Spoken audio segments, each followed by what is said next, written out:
नमस्कार साथियों, मैं रितेश आप लोगों को अपने YouTube channel Ritesh online classes पर स्वागत है। आज मैं आप लोग को एडिटोरिया बुक का मैं सेट नंबर 6 का प्रैक्टिस सेट का डिस्कशन करवाने जा रहा हूं। तो आइए इस डिस्कशन को शुरू करते हैं पहले क्वेश्चन के साथ। पहला क्वेश्चन कह रहा है कि वैदिक काल में गार्गी, मैत्रेय और कपिला का घर कहाँ था। तो ये घर मिथिला में था। वैदिक काल में गार्गी, मैत्रेय और कपिला का घर कहाँ था, तो मिथिला में था। गार्गी, मैत्री और कपिला सभी वैदिक युग के महान दार्शनिक थे। ये सब क्या थे दोस्तों? ये सब महान दार्शनिक थे। वे सभी मिथिला, जो कि आज वर्तमान में बिहार में है मिथिला, ये के रहने वाले थे। इसके अलावा विश्व, आरा, घोषा, अपाला, लोपामुद्रा, सिकता, रत्नावली भी वैदिक काल की विदुषी थी। विदुषी से तात्पर्य होता है स्त्रियों में जो विद्वान होती हैं वो, उनका नाम आप लोग याद रखेंगे। विश्व, आरा, घोषा, अपाला, लोपामुद्रा, सिकता, रत्नावली, ये सारी विदुषी थी। एक बार फिर से सुन लें। विश्व, आरा, घोषा, अपाला, लोपामुद्रा, सिकता, रत्नावली। प्राचीन भारत का वह शासक जिसने अपने जीवन के अंतिम दिनों में जैन धर्म अपना लिया था, वो थे चंद्रगुप्त मौर्य।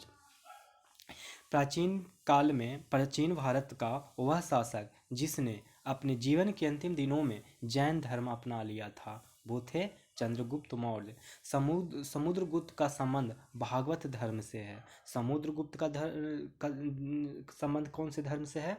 तो भागवत धर्म से। भागवत धर्म से। अशोक और प्रसेनजीत का संबंध बौद्ध धर्म से है। बौद्ध धर्म से है। इन दोनों का संबंध बौद्ध धर्म से है। तो देख लीजिए, चंद्रगुप्त मौर्य का संबंध बौद्ध से है, अशोक प्रसेनजीत का धर्म संबंध बौद्ध धर्म से है, समुद्रगुप्त का धर्म भागवत धर्म से है। अब हम लोग बढ़ते हैं आगे। निम्नलिखित में से किस शिल्प कौशल का अभ्यास आर्यों द्वारा ऋग्वैदिक काल में नहीं किया गया था? तो लोहार का काम नहीं किया गया था, क्योंकि वैदिक काल में, निम्नलिखित में से किस शिल्प कौशल का अभ्यास आर्यों द्वारा ऋग्वैदिक काल में नहीं किया गया था? देखिए, वैदिक युग के आर्यों को लौह धातु की जानकारी नहीं थी। उत्तर वैदिक काल के लोग लोहे का प्रयोग करते थे। आर्य संस्कृति का काल 1500 से 600 ईस्वी पूर्व तक माना जाता है। कब से कब तक? तो 1500 से 600 ईस्वी तक, 600 ईस्वी पूर्व तक, बीसी तक। इसमें 1500 से 1000 तक ऋग्वैदिक काल माना जाता है और 1000 से 600 ईस्वी पूर्व तक उत्तर वैदिक काल माना जाता है। ठीक है। भारत में लोहे की खोज 1000 ईस्वी के आसपास हुई थी मानी जाती है, और वैदिक काल का विभाजक इसी घटना को माना जाता है। इसीलिए देखिए क्या कह रहा है कि निम्नलिखित में से किस शिल्प कौशल का अभ्यास आर्यों द्वारा ऋग्वैदिक काल में नहीं किया गया? तो लोहार का काम नहीं किया गया था। प्रारंभिक बौद्ध साहित्य में वर्णित वह गृहपति कौन था जिसने एक बड़ी राशि देकर जेतन वन खरीदा और बाद में महात्मा बुद्ध को दान में दिया? तो वो थे गृहपति अनाथ पिंडिक। गृहपति अनाथ पिंडिक। प्रारंभिक बौद्ध साहित्य में वर्णित वह गृहपति कौन था जिसने एक बड़ी राशि देकर जेतवन खरीदा और बाद में महात्मा बुद्ध को दान में दे दिया? तो वो था गृहपति अनाथ पिंडिक। देखिए, बौद्ध काल में गांव में संपत्ति के सहारे एक नया सामाजिक समूह आगे आ रहा था। जमीन का ज्यादातर हिस्सा गृहपति कहलाने वाले इन कृषकों भूस्वामियों के हाथों में चला गया। गृहपति किसको कहेंगे दोस्तों? तो गृहपति उसे कहते हैं जिनके पास बहुत सारा भूमि होता था उस काल में। पूर्ववर्ती काल में गृहपति गृह स्वामी को कहा जाता था। बौद्ध ग्रंथों में गृहपति अनाथ पिंडिक के बारे में उल्लेख है कि उसने एक बड़ी राशि देकर जेतवन खरीदा और बाद में भगवान बुद्ध को दान कर दिया। ठीक है। अक्काद के सारगन 2350 बीसी के अभिलेख में वर्णित मेलुहा शब्द का अभिप्राय क्या है, मतलब मेलुहा शब्द का अभिप्राय आपसे पूछा जा रहा है। तो आपको बताना है कि अक्काद के शासक के सारगन के अभिलेख में वर्णित मेलुहा शब्द का अभिप्राय क्या है। तो अभिप्राय क्या है, तो भारत के सिंधु घाटी क्षेत्र, भारत के सिंधु घाटी क्षेत्र, मेलुहा का तात्पर्य क्या है कि भारत के सिंधु घाटी क्षेत्र। देखिए अक्काड, ये जो है ना लिखा हुआ, ये एक्चुअली में इस तरीके से प्रोनाउंस लिखा जाएगा, अक्काड, आप इससे पढ़ेंगे। अक्काड के शासक सारगन, कौन थे, सारगन के अभिलेख से पता चलता है कि उसे इस बात का गर्व था कि दिलमन, मगन और मेलुहा, एक तो मेलुहा हो ही गया, एक था दिलमग्न, दिलमन, दिलमन, और एक और था मगन, दिलमन, मगन और मेलुहा, दिलमग्न, दिलमन, मगन और मेलुहा, दिलमन, मगन और मेलुहा, हाँ, के जहाज उसकी राजधानी से गुजरते थे। इन लोग के जो जहाज, इन तीनों जगहों के जो जहाज थे वो इन्हीं के राजधानी से गुजरते थे। दिलमन को आमतौर पर फारस की खाड़ी स्थित बहरीन माना जाता है। दिलमन पहले आज का वर्तमान बहरीन है। मगर मगन का अर्थ मकरान तट से लगाया जाता है। पहले मगन बोला जाता था, आज का मकरान तट को। और आमतौर पर माना जाता है कि भारत के सैंधव सभ्यता के क्षेत्र के लिए मेलुहा शब्द का प्रयोग किया जाता है। तो तीन चीज़ आप याद रखें, दिलमन किसे कहते हैं, और मगन किसे कहते हैं, और मेलुहा किसे कहते हैं। तो देखिए दिलमन को फारस की खाड़ी कहेंगे, दिलमन को क्या कहेंगे, फारस के खाड़ी में स्थित जो बहरीन है उसको कहेंगे दिलमन। दिलमन किसे कहेंगे, तो फारस के खाड़ी में स्थित जो बहरीन है उसे दिलमन कहेंगे। और मग्न किसे कहेंगे, मग्न कहेंगे मकरान तट को, मग्न किसे कहेंगे, मकरान तट को। और मेलुहा, मेलुहा कहेंगे भारत के सिंधु घाटी क्षेत्र को। ठीक है, अब चलिए, निम्नलिखित में से कौन सा साम्राज्य लंबे समय तक चला, तो वो चला राष्ट्रकूट। निम्नलिखित में से कौन सा साम्राज्य लंबे समय तक चला, तो राष्ट्रकूट। देखिए राष्ट्रकूट जो है वो 755 से लेकर 975 ईस्वी तक चला। कब से कब से, 755 ईस्वी से स्टार्ट हुआ और 975 ईस्वी तक चला। कन्नर मूल के थे, और ये राष्ट्रकूट कहाँ के थे एक्चुअली में, तो कन्नर मूल के थे, कन्नर मूल के थे, कन्नड़ मूल के थे। और भाषा भी कन्नड़ थी, उनकी मातृभाषा क्या थी, कन्नड़ मूल के थे, कन्नड़ भाषा थी। 755 से 975 तक चला। राष्ट्रकूटों की राजधानी अगर पूछे तो बताइएगा मान्यखेत। कहाँ बताइएगा, मान्यखेत, मान्यखेत। ठीक है, मान्यखेत। राष्ट्रकूटों का शासन दक्षिण भारत, मध्य भारत और उत्तर भारत के बड़े भूभाग पर था। इस राजवंश ने 735 से 982 तक शासन किया।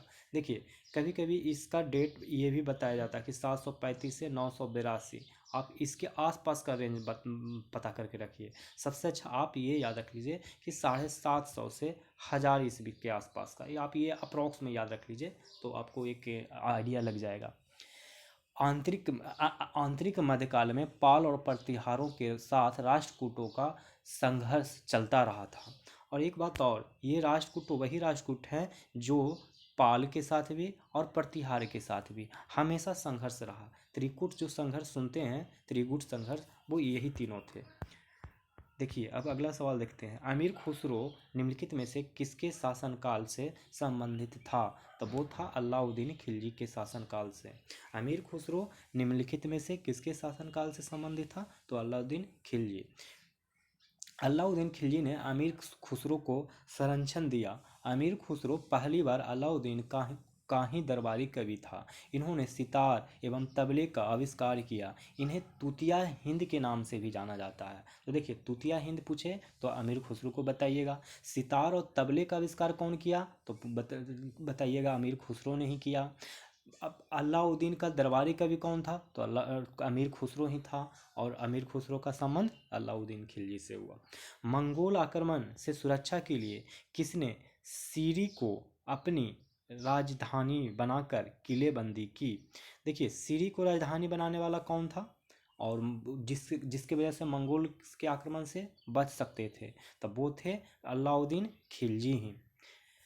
अलाउद्दीन खिलजी ने मंगोल आक्रमण से सुरक्षा के लिए सन 1304 में दोस्तों सीरी को अपनी राजधानी बनाया और किलाबंदी की। सीरी को अलाउद्दीन ने क्या बनाया? राजधानी बना दिया। अलाउद्दीन ने अलाई दरवाज़ा, ध्यान से सुनिएगा, अलाई दरवाज़ा, हजार खंभा महल, जमैत खाना, मस्जिद का निर्माण कराया। तीन को आप याद रखेंगे, एक हजार खंभा महल याद रखेंगे, एक जमैत खाना याद रखेंगे, एक अलाई दरवाज़ा। ये तीनों ही अलाउद्दीन खिलजी ने बनाया। क्या क्या? अलाई दरवाज़ा, हजार खंभा महल और जमैत खाना। और सीरी को राजधानी अलाउद्दीन खिलजी ने ही बनाया मंगोल से सुरक्षा के लिए। जिस प्रकार ये लोग पैसा इकट्ठा करते थे और जिस प्रकार उसे खर्च करते थे, उसे देखकर किसी भी मनुष्य का मन दहल जाएगा। ईस्ट कंपनी के कर्मचारियों के बारे में यह कथन किसका है? यह कथन लॉर्ड मैकाले का है। जिस प्रकार ये लोग पैसा इकट्ठा करते थे और जिस प्रकार उसे खर्च करते थे, उसे देखकर किसी भी मनुष्य का मन दहल जाएगा। ईस्ट इंडिया कंपनी के कर्मचारियों के बारे में यह कथन किसका है? तो लॉर्ड मैकाले का। देखिए, होता क्या था कि ईस्ट कंपनी के ऐसे कर्मचारी ब्रिटेन के नवाब कहलाने लगे थे। मतलब ऐसा नहीं है कि जो ब्रिटिश इंडिया वाला आया था, कंपनी वाला, और इंडिया में शासन किया तो हम लोग ही उसे बुरा मानते थे, बल्कि जो लोग भी इंडिया आ जाता था और वो धन इकट्ठा करके जब अपने देश में जाता था तो उन लोगों को भी ब्रिटेन में नवाब ही कहा जाता था, क्योंकि बहुत ज़्यादा पार्शियलिटी हो गया था। इतने धन लूट के गए थे भारत से, वो भी ब्लैक मनी के रूप में, वाइट मनी के रूप में नहीं कि इंग्लैंड वालों ने किसी कर्मचारी को भेजा इंडिया में तो तनख्वाह देंगे और उसी तनख्वाह पे पलना बढ़ना है, बल्कि वो तो तनख्वाह लेते ही थे ब्रिटेन सरकार से, लेकिन या कंपनी से भी। जब पहले तो कंपनी का शासन चला, फिर ब्रिटेन क्राउन के हाथ में शासन चला गया, तो जिसका भी शासन चले, कर्मचारी काम तो करते थे कर्मचारी ही, तो वो कर्मचारी को जो तनख्वाह मिलता था उसके अलावा में वो रिश्वत लेते थे, उसी को हम ब्लैक मनी के रूप में कह रहे हैं। तो वो ब्लैक मनी का धन इतना इकट्ठा करके लेके चले जाते थे कि बहुत ज़्यादा पार्शियलिटी हो गया था, मतलब बहुत ही अमीर और गरीब में फ़र्क हो गया था ब्रिटेन में भी, उस समय में भी। मैं बस यही कहना चाहता हूँ। तो इसीलिए वहाँ के लोग जो इंडिया में धन कमा के जाते थे उनको नवाब कहा जाने लगा। लॉर्ड मैकाले ने बंगाल में अकाल के दौरान का वर्णन करते हुए कहा कि कोमलांगी अबलाएं, जिन्होंने कभी घर की चारदीवारी से बाहर पाँव नहीं रखा था और जिन्हें कभी सूरज की किरणें भी नहीं देखा होगा, सड़क चलते राहगीरों के सामने पृथ्वी को छू छू कर आंचल पसार कर मुट्ठी भर चावल की भीख मांगती थी। सुन रहे हैं? एक बार फिर से सुने और इस दर्द को एहसास करें, जो दर्द को मैकाले ने उस जमाने में एहसास करवाने का कोशिश किया था। देखिए, लॉर्ड मैकाले ने कहा, जब बंगाल में अकाल आ गया था तो उसके दौरान एक वर्णन करते हुए कहा उस अकाल के बारे में, कोमलांगी अबलाएं, जिन्होंने कभी घर की चार दीवारी से बाहर पाँव नहीं रखा था। जिन लोग का शादी विवाह हो जाता है महिलाओं का, तो उन लोग घर से बाहर थोड़ी ना जाते हैं ज़्यादा, और जिन्हें कभी सूरज की किरणों ने भी नहीं देखा होगा, सड़क चलते राहगीरों के सामने पृथ्वी को छू छू कर आंचल पसार कर मुट्ठी भर चावल की भीख मांगती थी। आप शायद समझ गए होंगे। भारत में मोहम्मद गोरी को पहली बार किस शासक ने पराजित किया था? तो वो था भीम द्वितीय, नरसिंह भीम द्वितीय। देखिए, मोहम्मद गोरी ने 1178 से 79 में गोरी ने गुजरात की राजधानी अनहिलवाड़ा पर आक्रमण किया। कहाँ किया?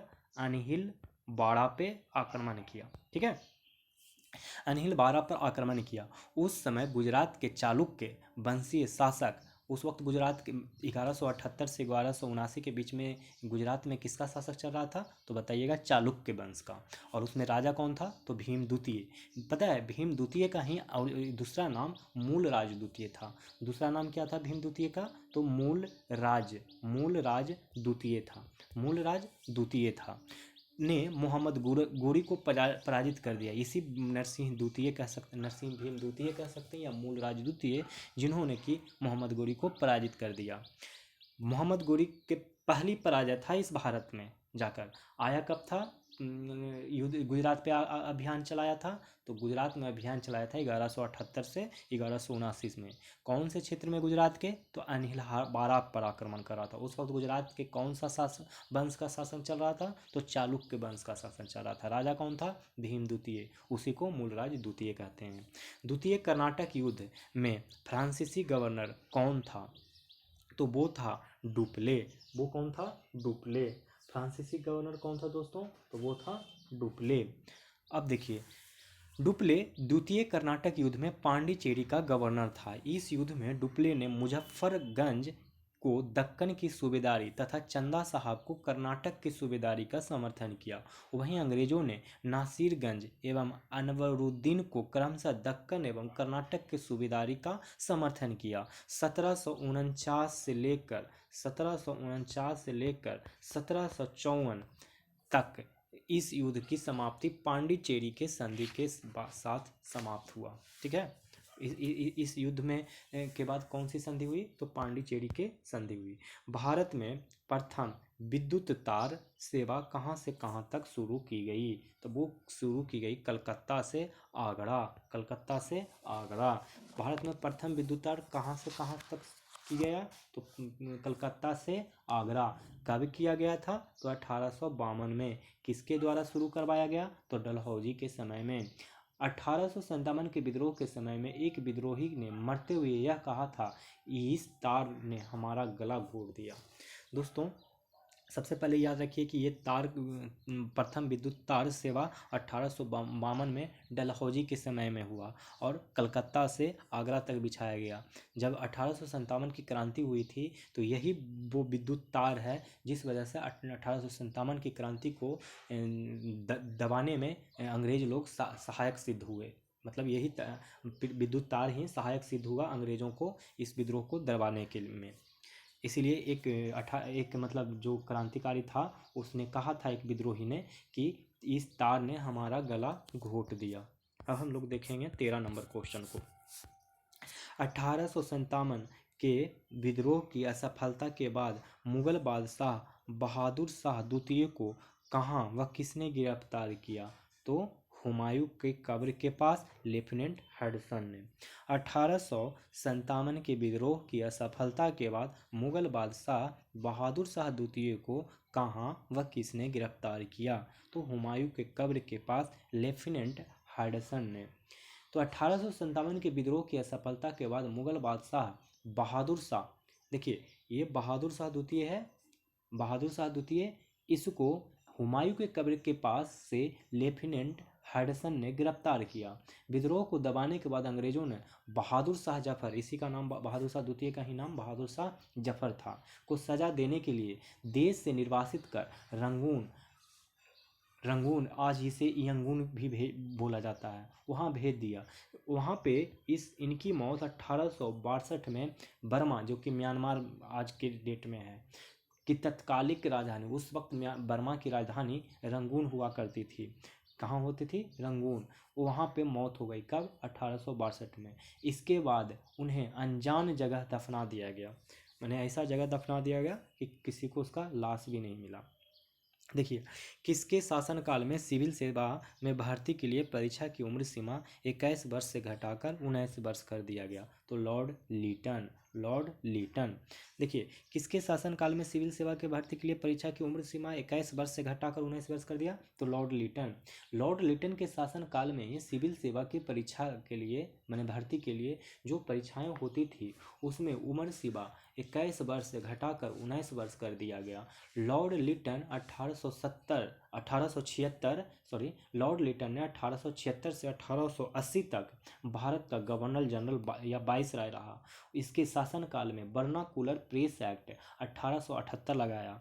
देखिए, बहुत ही खतरनाक शासन मतलब हम लोग के लिए सिद्ध हुआ, क्योंकि ये कब से कब तक रहा जो जान लीजिए, 1876 से 1880 तक बनकर रहा क्या? गवर्नर गवर्नर जनरल या वायसराय जो भी कहते हैं आप। और 1878 में इसने एक भयानक काम कर दिया, वर्नाकुलर प्रेस एक्ट लगा दिया। और द्वितीय अफगान युद्ध भी लॉर्ड लिटन के समय में ही हुआ था और लड़ा गया था 1878 से 1880 के बीच में। तो 1878 से 1880 के बीच में द्वितीय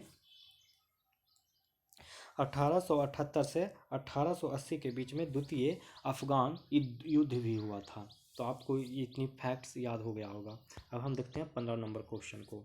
मुस्लिम लीग की स्थापना किसके द्वारा की गई थी? तो मुस्लिम लीग की स्थापना किसके द्वारा की गई थी? तो ये हम देखेंगे। तो ये हो जाएगा इसका आंसर। देखिए, मुस्लिम लीग के बारे में बहुत कुछ बता दिया हूँ श्योर सक्सेस मैराथन कोचिंग वाले में, लेकिन आज फिर से मैं बताता हूँ। लॉर्ड मिंटो के काल में ढाका 1906 की कहानी है। कब? 1906। पहले तो समझ गए ना मुस्लिम लीग की स्थापना। इस क्वेश्चन का आंसर ई होगा। क्यों होगा दिखाता हूँ। 1906 में ढाका में, और उस 1906 में किसका शासन था? तो लॉर्ड मिंटो का था। सलीम उल्लाह, ढाका की बात कर रहा हूँ, 1906 में ढाका की बात कर रहा हूँ।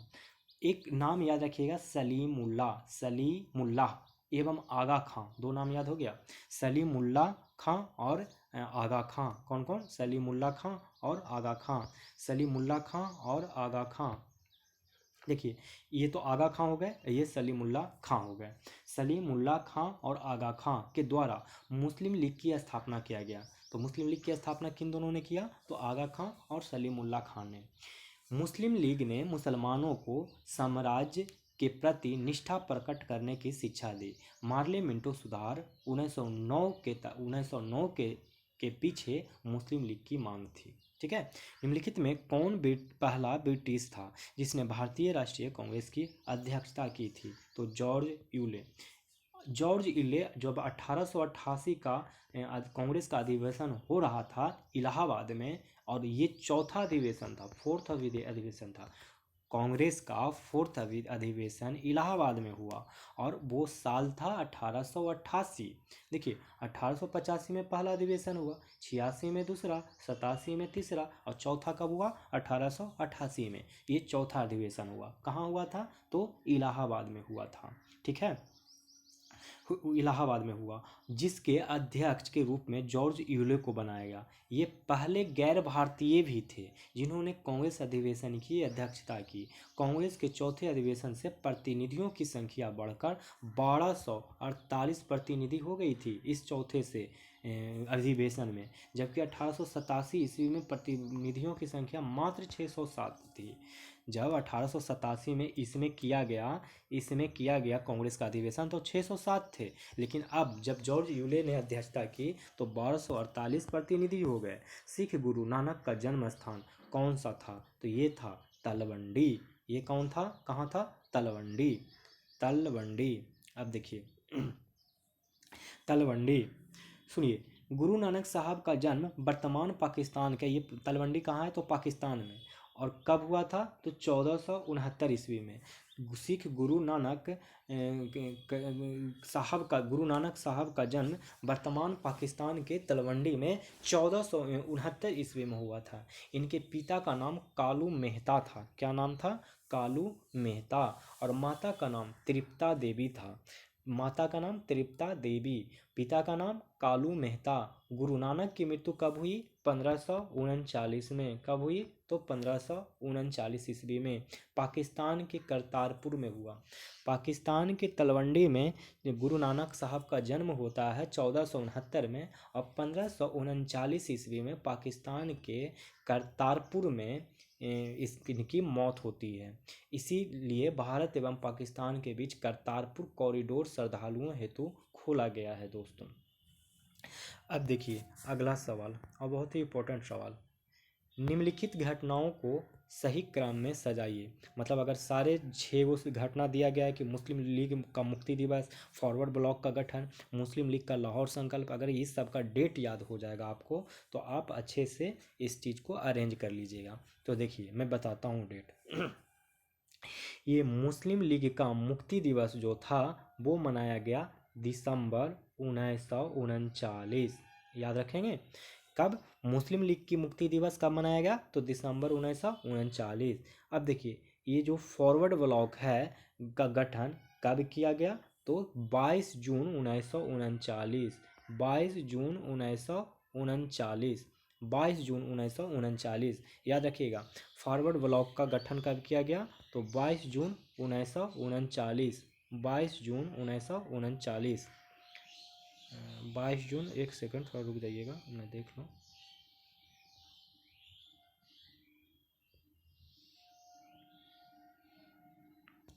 बाईस जून 1939, 22 जून 1939। मैं इसको थोड़ा सा लिख देता हूँ अच्छे से।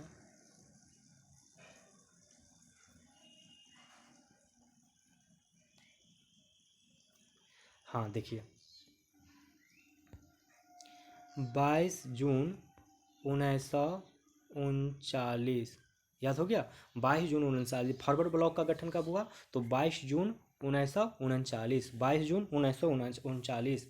दिसंबर 1939 में मुस्लिम लीग का मुक्ति दिवस था। अब देखिए, मुस्लिम लीग का लाहौर संकल्प कब हुआ था? तो 1940 में, आप इसको याद रखेंगे 1940। मुस्लिम लीग का लाहौर संकल्प कब हुआ? तो 1940। भारत छोड़ो आंदोलन की शुरुआत कब हुआ? तो अगस्त 1942, अगस्त 1942, अगस्त 1942। क्रिप्स मिशन का भारत आगमन कब हुआ? तो ये मार्च 1942 में आया। कब आया? मार्च 1942, मार्च 1942। अब देखिए, कैबिनेट मिशन का भारत आगमन कब हुआ? तो ये 1946 में आया था। कब आया था? 1946। अब एक बार ऊपर से देखिए पढ़ के, मुस्लिम लीग का मुक्ति दिवस कब हुआ? तो मनाया तो दिसंबर 1939 में। फॉरवर्ड ब्लॉक का गठन कब हुआ? तो 22 जून 1939 को। मुस्लिम लीग का लाहौर संकल्प कब हुआ? तो 1940 को। भारत छोड़ो आंदोलन का शुरुआत कब हुआ? तो ये हुआ ये हुआ, एक सेकंड, भारत छोड़ो आंदोलन ये हुआ अगस्त, ये अगस्त है, अगस्त 1942 को। क्रिप्स मिशन भारत का आगमन कब हुआ? तो मार्च 1942 में। कैबिनेट मिशन का भारत आगमन कब हुआ? तो 1946 में। अब आप इन सबको अरेंज करेंगे तो पता चलेगा कि 2, 1, 3, 5, 4, 6 अरेंज होगा। आप इसको अरेंज कर लेंगे एक बार। अब हम अगले क्वेश्चन में बढ़ जाएंगे। रविंद्रनाथ टैगोर द्वारा लिखित गीत जन गण मन सर्वप्रथम जनवरी 1912 ईस्वी में किस नाम से प्रकाशित हुआ था? तो ये प्रकाशित हुआ था भारत भाग्य विधाता से। रविंद्रनाथ टैगोर द्वारा लिखित गीत जन गण मन सर्वप्रथम जनवरी 1912 में किस नाम से प्रकाशित हुआ था? तो भारत भाग्य विधाता से। रविंद्रनाथ टैगोर द्वारा लिखित गीत जन गण मन सर्वप्रथम जनवरी 1912 में भारत भाग्य विधाता के नाम से प्रकाशित हुआ था। जन गण मन भारत का राष्ट्रगान है, जिसे मूलतः बांग्ला में लिखा गया था। इसे 27 दिसंबर 1911, कब? 27 दिसंबर 1911 को, ये डेट याद रखिएगा, को कांग्रेस के कलकत्ता अधिवेशन में गाया गया था। 24 जनवरी 1950 को इसे राष्ट्रगान के रूप में अपनाया गया। एक और डेट याद रख लीजिए, 24 जनवरी 1950 इसको राष्ट्रगान के रूप में अपनाया गया। 24 जनवरी 1950 को किस रूप में अपनाया गया? तो राष्ट्रगान के रूप में। 27 दिसंबर 1911 को कलकत्ता अधिवेशन में इसे गाया गया था। कब गाया गया था? तो 27 दिसंबर 1911 को। 1912 में भारत भाग्य विधाता के नाम से प्रकाशित हुआ। इसे बांग्ला भाषा में लिखा गया था। सत्य शोधक समाज की स्थापना संस्थापक कौन थे? तो वो थे ज्योतिबा फूले। सत्य शोधक समाज के संस्थापक कौन थे? तो ज्योतिबा फूले। सत्य शोधक समाज की स्थापना 1873 में, ये कब हुआ था? तो 1873 ईस्वी में ज्योतिबा फूले ने किया था। कौन किया था? ज्योतिबा फूले ने। कब किया था? तो 1873, जिसमें मानव अधिकारों एवं जाति प्रथा के उन्मूलन पर बल दिया गया। उन्होंने अपनी पुस्तक, अब देखिए, ज्योतिबा फूले ने कुछ पुस्तकें लिखी थी जिसका नाम है गुलामगिरी, एवं अपने संगठन सत्य शोधक समाज के द्वारा पाखंडी ब्राह्मणों एवं उनके अवसरवादी धर्म ग्रंथों से निम्न जातियों की रक्षा की आवश्यकता पर बल दिया। तो इनकी एक पुस्तक है जिसका नाम है गुलामगिरी। इनकी पुस्तक का नाम क्या है? तो गुलामगिरी, गुलामगिरी। आप इस पुस्तक को याद रखेंगे। ज्योतिबा फूले 1873 में सत्य शोधक समाज का स्थापना किए थे। देखेंगे अगला सवाल। ब्रिटिश साम्राज्यवाद के दौरान भारत का आर्थिक गवाह भारत का आर्थिक अपवाह का सिद्धांत किसने प्रस्तुत किया? तो वो प्रस्तुत किया था, जानते हैं आप, दादा भाई नौरोजी। ब्रिटिश साम्राज्यवाद के दौरान भारत का आर्थिक अपवाह का सिद्धांत किसने प्रस्तुत किया? तो वो थे दादा भाई नौरोजी। ब्रिटिश साम्राज्यवाद के दौरान भारत का आखिरी अपवाह आर्थिक अप्रवाह का सिद्धांत दादा भाई नौरोजी ने प्रस्तुत किया। दादा भाई नौरोजी भारतीय राष्ट्रीय कांग्रेस के द्वितीय अध्यक्ष 1886 में थे। 1886 का जब भारतीय राष्ट्रीय कांग्रेस हुआ, उसकी अध्यक्षता किए थे। उन्हें भारत का वयोवृद्ध पुरुष कहा जाता था।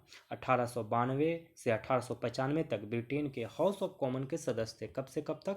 तो 1892 से लेकर 1895 तक ये ब्रिटिश में हाउस ऑफ कॉमन, ब्रिटिश में हाउस ऑफ कॉमन के सदस्य थे। ठीक है। भारतीय राष्ट्रीय कांग्रेस के किस अधिवेशन में सांप्रदायिक प्रतिनिधि की मांग को स्वीकार कर लिया गया था? तो 1916 के लखनऊ अधिवेशन में। भारतीय राष्ट्रीय कांग्रेस के किस अधिवेशन में सांप्रदायिक प्रतिनिधि की मांग को स्वीकार कर लिया गया? तो 1916 के कांग्रेस अधिवेशन में। अब देखिए 1915 में क्या हुआ कि जिन्ना के प्रयत्नों से कांग्रेस और मुस्लिम लीग दोनों के अधिवेशन बम्बई में हुए। 1915 में जिन्ना का प्रयत्नों से कांग्रेस और मुस्लिम लीग का दोनों का अधिवेशन बम्बई में हुआ। एक साथ नहीं हुआ, मैंने दोनों का अधिवेशन मुंबई में हुआ, मतलब एक साइड इधर एक साइड उधर। दोनों संगठनों ने तय किया कि वो अपनी आपसी सहयोग के द्वारा देश में संवैधानिक सुधारों की योजना बनाएंगे और सरकार से आग्रह करेंगे कि उसे मंजूर करें। कांग्रेस और लीग के द्वारा नियुक्ति समितियों को ने मिलकर एक संयुक्त योजना बनाई, जो 1916 में कांग्रेस और लीग दोनों के लखनऊ अधिवेशन में बड़े उत्साह के साथ स्वीकार कर ली गई। यह योजना कांग्रेस लीग योजना या लखनऊ समझौता के नाम से जाना जाता है। समझ में आ गया? इस समझौते में पहली बार कांग्रेस ने सांप्रदायिक प्रतिनिधि के सिद्धांत को मान्यता दे दी, जो बाद में बड़ी भारी भूल साबित हुई। ठीक है। 23 नंबर, मिर्च कटकम की विषय वस्तु क्या है? ये तो बहुत ही आसान क्वेश्चन है, बहुत बार करवा चुका हूँ। एक धनी व्यापारी और एक गणिका की पुत्री की प्रेम गाथा है ये। मिर्च कटकम संस्कृत का एक नाटक साहित्य है में सबसे अधिक लोकप्रिय रूपक है। मिर्च कटकम का मतलब होता है मिट्टी की गाड़ी। मिर्च कटकम का क्या मतलब होगा? मिट्टी की गाड़ी। आप लोग मिट्टी की गाड़ी से बचपन में बहुत खेले होंगे।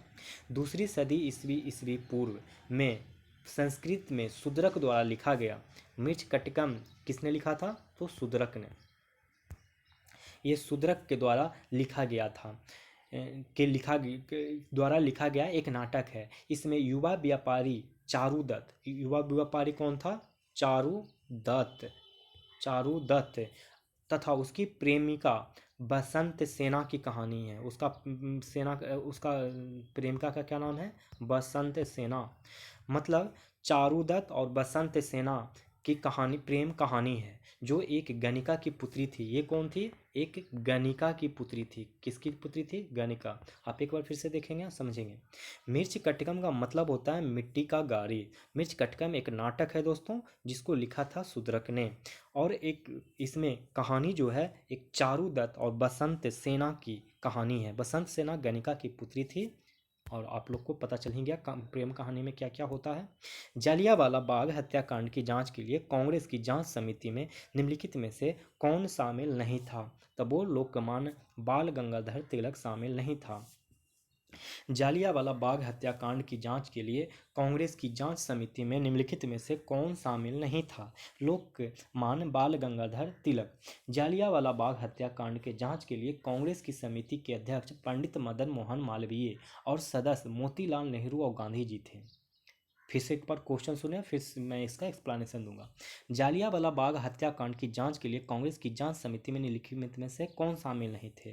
तो लोग बाल गंगाधर तिलक शामिल नहीं थे, लेकिन मदन मोहन मालवीय, मोतीलाल नेहरू और महात्मा गांधी शामिल थे। इसमें से अध्यक्ष जो थे पंडित मदन मोहन मालवीय थे। ये क्या थे? अध्यक्ष। और बाकी सदस्य के रूप में महात्मा गांधी और मोतीलाल नेहरू थे। जांच के बाद इस समिति इस नतीजे पर पहुंची कि हंटर कमेटी की रिपोर्ट जनमत को धोखा देने और अपराधी अफसरों को बचाने की कोशिश किया जा रहा है। इसके पहले भी एक कमेटी बनी थी जो ब्रिटेन वाले ने बनाया, हंटर कमेटी। हंटर कमेटी ने जो रिपोर्ट सौंपा उस रिपोर्ट को इन्होंने गलत माना। समिति ने घटना में मृतक अथवा घायल लोगों के परिवारों को मुआवजा देने तथा दोषी अफसरों को दंड देने की मांग की लेकिन सरकार ने इन सब मांगों की ओर ध्यान नहीं दिया। अब क्या कर सकते हैं, ध्यान ही नहीं दिया तो हम लोग बढ़ जाएंगे अगले सवाल की तरफ। ब्रिटिश ईस्ट इंडिया कंपनी के चाय के व्यापारिक अधिकार को किस एक्ट में समाप्त कर दिया गया था? तो वो समाप्त कर दिया गया था 1833 के चार्टर एक्ट द्वारा। चार्टर एक्ट 1833 के अंतर्गत कंपनी ने न केवल चाय के व्यापारिक अधिकार को खो दिया बल्कि इसके सभी व्यापारिक अधिकार पूर्णतः समाप्त कर दिए गए। इस प्रकार कंपनी का कार्य ब्रिटिश सरकार की ओर से भारत पर केवल शासन करना रह गया था। ब्रिटिश भारत में वायसराय कैनिंग ने निम्नलिखित में से किस समूह के लिए तूफान में तंगरोध शब्द का प्रयोग किया? तो भारतीय रजवाड़ों के लिए। ब्रिटिश भारत में वायसराय कैनिंग ने निम्नलिखित में से किस समूह के लिए तूफान में तरंगरोधक शब्द का प्रयोग किया? तो भारतीय रजवाड़ों के लिए। देखिए, 1857 के विद्रोह के बाद अंग्रेजों ने भारतीय रजवाड़ों के प्रति अपनी नीति बदल दी। विद्रोह के दौरान अनेक भारतीय शासक अंग्रेजों के प्रति वफादारी के साथ विद्रोह को कुचलने में सक्रिय सहायता भी की थी। इसीलिए वायसराय केनिंग ने कहा था कि इन शासकों ने तूफान में तरंग रोधक का काम किया था। फिर से सुन लीजिए, 1857 के विद्रोह के बाद अंग्रेजों ने भारतीय रजवाड़ों के प्रति अपनी नीति बदल दी। विद्रोह के दौरान अनेक भारतीय शासक अंग्रेजों के प्रति वफादार के साथ विद्रोह को कुचलने में सक्रिय सहायता भी की थी। इसीलिए वायसराय कैनिंग ने कहा था कि इन शासकों ने तूफान में तरंग रोधक का काम किया था। अगला सवाल, द्वितीय विश्व युद्ध के दौरान भारत की रक्षा के लिए किस देश के सैनिकों को ब्रिटिश सरकार में भारत लेकर आई?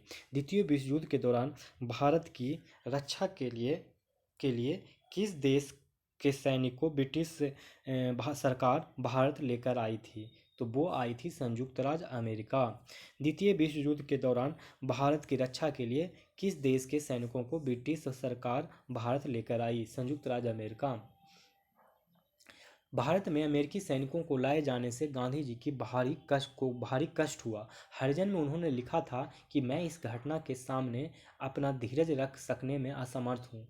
क्या भारत के करोड़ों लोगों में असंख्य सैनिक तैयार नहीं किए जा सकते? हम जानते हैं कि अंग्रेजी सहायता का अर्थ क्या है। 1809 ईस्वी में प्रकाशित एकेश्वरवादियों को उपहार नामक पुस्तक के लेखक कौन हैं? एकेश्वरवादियों को उपहार नामक पुस्तक के लेखक कौन हैं? तो वो हैं राजा राम मोहन राय। 1809 में एक बुक प्रकाशित हुआ जिस बुक का नाम था एकेश्वरवादियों को उपहार। इसके लेखक कौन थे? तो राजा राम मोहन राय। एकेश्वरवादियों को उपहार नामक पुस्तक के लेखक राजा राम मोहन राय हैं। राजा राम मोहन राय एकेश्वरवाद में विश्वास करते थे। उन्होंने अपनी पुस्तक में वेद एवं उपनिषदों के बंगाली अनुवाद लिखे और स्पष्ट किया कि प्राचीन हिंदू धर्मशास्त्र भी एकेश्वरवाद का समर्थन करते हैं। 1814 ईस्वी में कलकत्ता में आत्मीय सभा की स्थापना की। कब की कलकत्ता में आत्मीय सभा का स्थापना? तो 1814 ईस्वी में। 1814 ईस्वी में कलकत्ता में आत्मीय सभा की स्थापना की, सामाजिक धार्मिक कुरीतियों की निंदा की। जमींदारी एसोसिएशन या लैंड होल्डर्स एसोसिएशन के विषय में निम्नलिखित में से कौन सही है? तो वो कोई भी कथन माने इनमें से मतलब ई ऑप्शन होगा। क्यों? क्योंकि ए ऑप्शन, बी ऑप्शन और सी ऑप्शन सही है, डी ऑप्शन गलत है दोस्तों। तो आइए देखते हैं। जमींदारी एसोसिएशन या लैंड होल्डर्स एसोसिएशन की स्थापना 1838 में हुई थी। इसने संगठित राजनीतिक प्रयासों का शुभारंभ किया। इसका उद्देश्य क्या था? तो सर्वप्रथम संवैधानिक प्रदर्शन का रास्ता चुना। ठीक है, यही था इसका।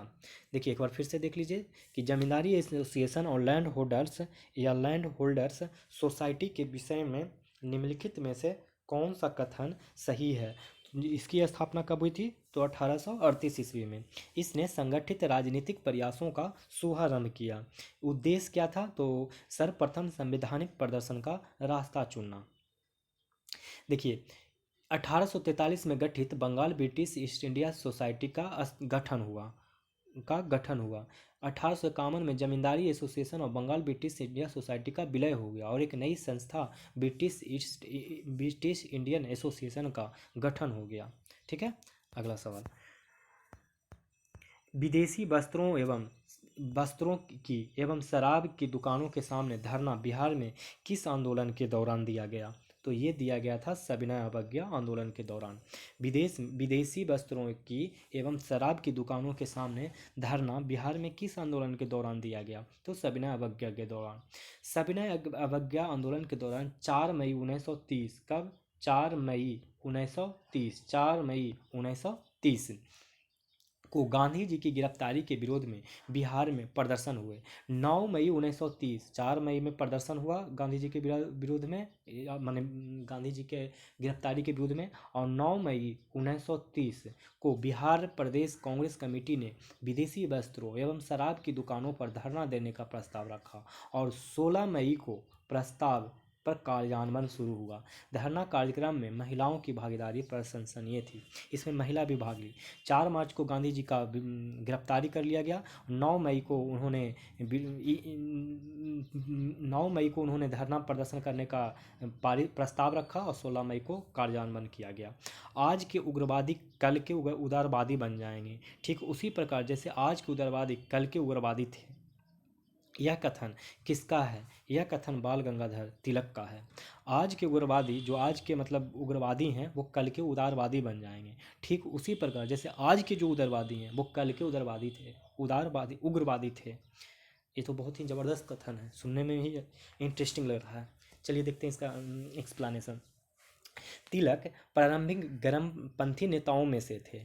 तिलक मतलब गर्मपंथी नेता में से थे। उन्होंने मराठा एवं केसरी पत्रों का संपादन किया। देखिए, मराठा को अंग्रेजी में प्रकाशित करा था और केसरी को मराठी में। उन्हें लोक के मान भी कहा जाता था। वर्ष 1908 में उन्हें क्रांतिकारी गतिविधियों के समर्थन के कारण मांडले जेल भेजा गया। 1916 में जेल से छूटने पर एनी बेसेंट के साथ होम रूल लीग की स्थापना की। ठीक है, 32 नंबर क्वेश्चन। सावरकर ने 1857 का स्वतंत्रता संग्राम नामक पुस्तक की रचना कहाँ की थी? तो वो किया था इंग्लैंड में। सावरकर ने 1857 का स्वतंत्रता संघर्ष नामक मतलब 1857 का स्वतंत्रता संघर्ष, ये पुस्तक सावरकर ने लिखा था, वो भी इंग्लैंड में।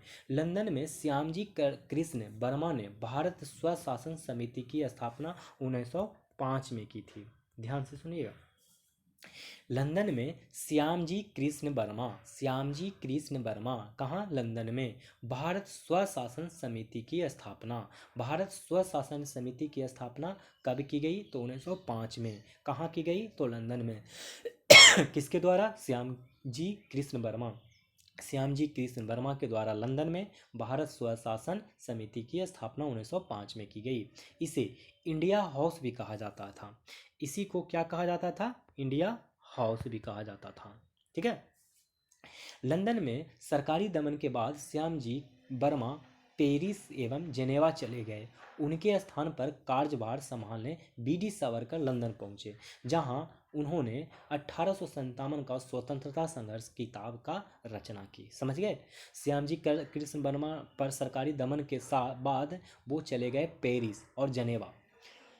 उनके बाद उनका कार्यभार संभालने के लिए बीडी सावरकर लंदन पहुंचते हैं, तब जाकर उन्होंने ये किताब लिखा था। बहुत ही किताब का कहानी अच्छा है। असहयोग आंदोलन के दौरान स्थापित शैक्षणिक संस्थान और संबंधित स्थान के असंगत जोड़े की चर्चा करें। मैंने कौन है जो पता करना है। तो जामिया मिलिया इस्लामिया दिल्ली। असहयोग आंदोलन के दौरान अलीगढ़ में जामिया मिलिया इस्लामिया की स्थापना हुई थी। बाद में जामिया मिलिया दिल्ली स्थानांतरित हो गया। इस आंदोलन के दौरान हजारों छात्रों ने सरकारी स्कूल कॉलेज छोड़कर राष्ट्रीय स्कूलों और कॉलेजों में प्रवेश लिया था। 34 नंबर क्वेश्चन को देखते हैं। अब कह रहा है कि कैबिनेट मिशन के संबंध में सही कथन, कौन सा कथन सत्य है, ये बताने कह रहा है। तो इसका ऑप्शन ई हो जाएगा, क्योंकि ए, बी और डी ये सही कथन है। तो देखिए कैबिनेट मिशन के बारे में 1946 में ब्रिटिश पीएम एटली ने 3 सदस्यीय दल भेजने की घोषणा की। ये सही है। शिष्टमंडल में lord Pethick, Lawrence, sir Stafford Cripps और ए.बी. अलेक्जेंडर थे। ये भी सही है। इसका कार्य भारत में शांतिपूर्ण सत्ता हस्तांतरण के लिए संभावना तलाशना था। ये बात भी सही है। ऑप्शन सी कह रहा है कि शिष्टमंडल को भारत में दमन के लिए उपाय सुझाने थे। ये बिल्कुल ही गलत है। दमन के लिए करता तो बहुत पिट जाता 1946 के टाइम पे। एक बार फिर से देखेंगे कैबिनेट मिशन के बारे में। कैबिनेट मिशन जो कि 1946 में ब्रिटिश पीएम एटली ने 3 सदस्यीय दल भेजने की घोषणा की। सही बात है। शिष्टमंडल में लॉर्ड पैंथिक लॉरेंस और स्टेफोर्ड क्रिप्स और ए.बी. अलेक्जेंडर थे, जिसमें पैंथिक लॉरेंस अध्यक्ष थे। इसका कार्य भारत में शांतिपूर्ण सत्ता हस्तांतरण की संभावना तलाशना था। ब्रिटेन के प्रधानमंत्री इटली की घोषणा के अनुसार भारतीयों को कब तक सत्ता सौंपना था, तो वो सौंपना था 30 जून 1948 को तक। ब्रिटेन के प्रधानमंत्री इटली की घोषणा के अनुसार भारतीयों को कब तक सत्ता सौंपना था, तो 30 जून 1948 को। देखिए, ब्रिटिश के जो पीएम थे इटली, उन्होंने 20 फरवरी 1947 को ही घोषणा कर दी। कब कर दी, तो 20 फरवरी 1947 को ही घोषणा कर दिए कि 30 जून 1948 तक भारतीयों को सत्ता सौंप दी जाएगा। इस घोषणा में माउंटबेटन को वायसराय के रूप में भेजने की बात रही गई। लॉर्ड माउंटबेटन ने 3 जून को भारत की आज़ादी की तारीख की घोषणा दिल्ली में की थी। ठीक है। अस्थाई बंदोबस्त लागू होने के बाद किसानों की दयनीय दशा पर किसने कहा कि सारा बंगाल एक जंगल में बदल गया है, तो ये हुआ था लॉर्ड कॉर्नवालिस। अस्थाई बंदोबस्त लागू होने के बाद किसानों की दयनीय दशा पर किसने कहा कि सारा बंगाल एक जंगल में बदल गया है जिसमें केवल वनचर रहते हैं, तो वो कहा था लॉर्ड कॉर्नवालिस ने। ब्रिटिश सरकार की रुचि केवल लगान वृद्धि कर उसका आधिकारिक हिस्सा प्राप्त करने में था। इसी कारण 1793 में लॉर्ड कॉर्नवालिस ने अस्थायी बंदोबस्त व्यवस्था बंगाल सहित 19% भूभाग पर लागू की गई। इस व्यवस्था में किसानों के ऊपर सरकार जमींदारी एवं सूदखोरों का तिहरा बोझ रहता था। इससे कृषि पर अत्यंत नकारात्मक प्रभाव पड़ा एवं कृषकों को दरिद्रता बढ़ गई। बारदोली सत्याग्रह के संबंध में निम्नलिखित में कथनों में से सत्य कथन की पहचान करें। इसका आंसर हो जाएगा ई। देखिए, इस आंदोलन के नेतृत्व सरदार पटेल कर रहे थे। बारदोली सत्याग्रह के नेतृत्व कौन कर रहे थे, तो सरदार पटेल कर रहे थे। इस आंदोलन में एक बारदोली सत्याग्रह पत्रिका का प्रकाशन शुरू किया गया। ब्लूमफील्ड एवं मैक्सवेल समिति की रिपोर्ट पर लगान वृद्धि 30% से घटाकर 6% कर दिया गया के आसपास किया गया।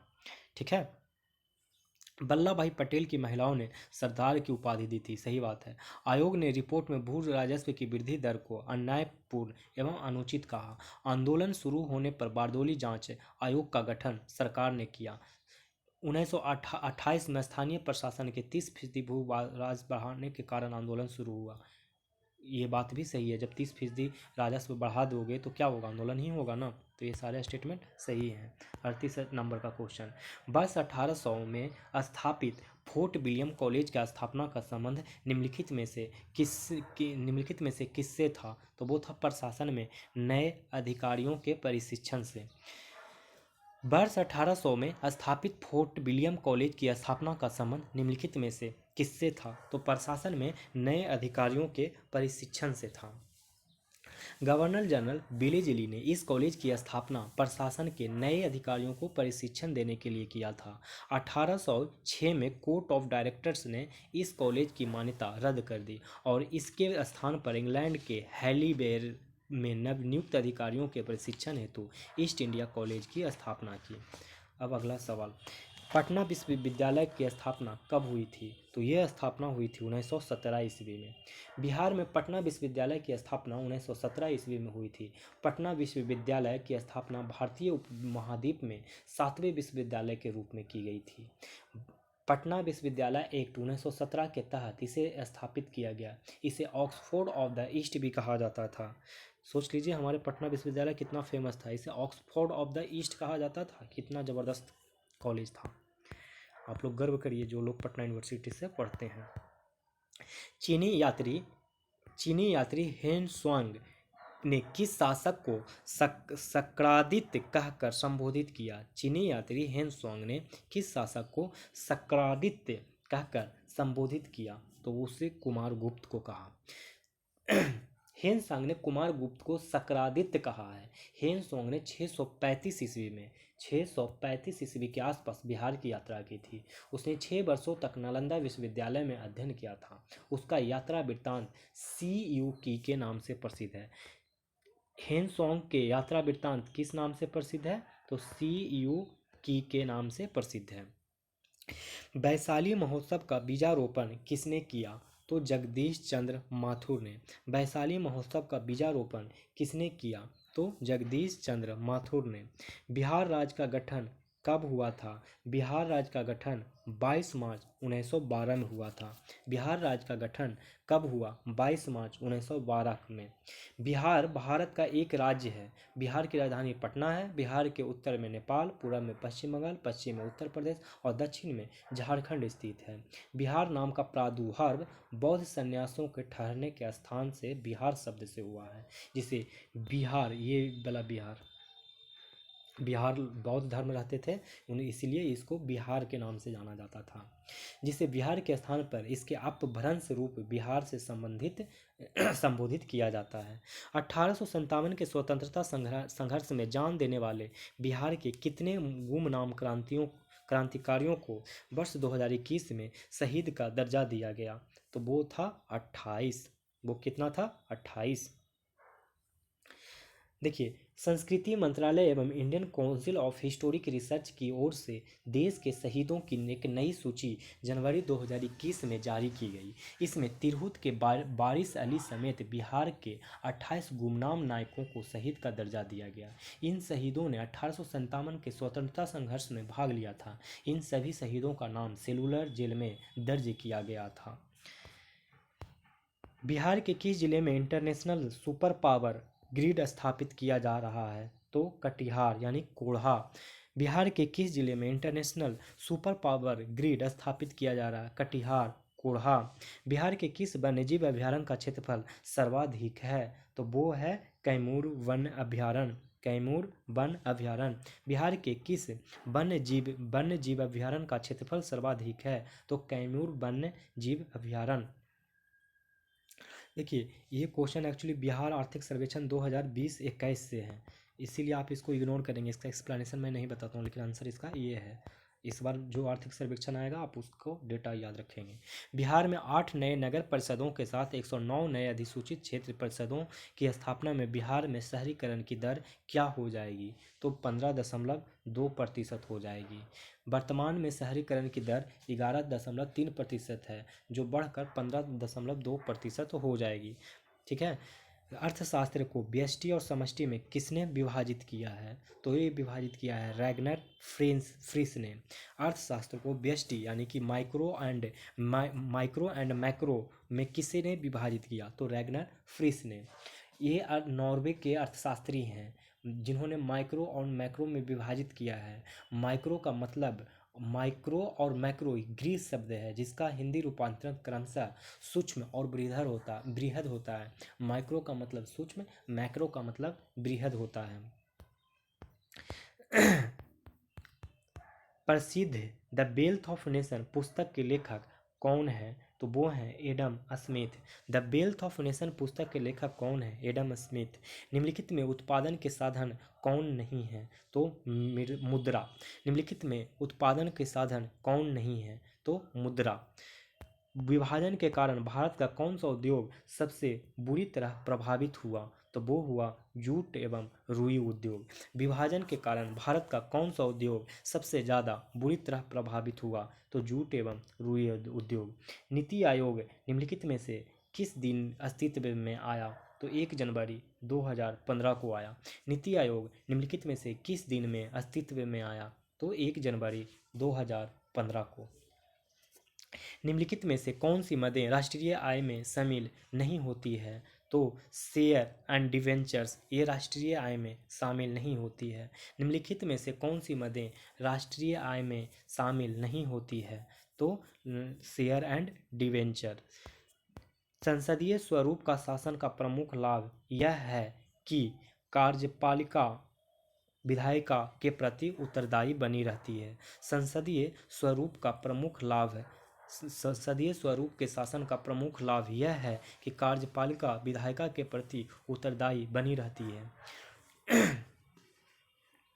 जब तक विधायिका का समर्थन हासिल हो तब तक, जैसे देखिए, संसदीय स्वरूप के शासन में कार्यपालिका अर्थात सरकार तभी तक बनी रहती है जब तक विधायिका का समर्थन हासिल हो।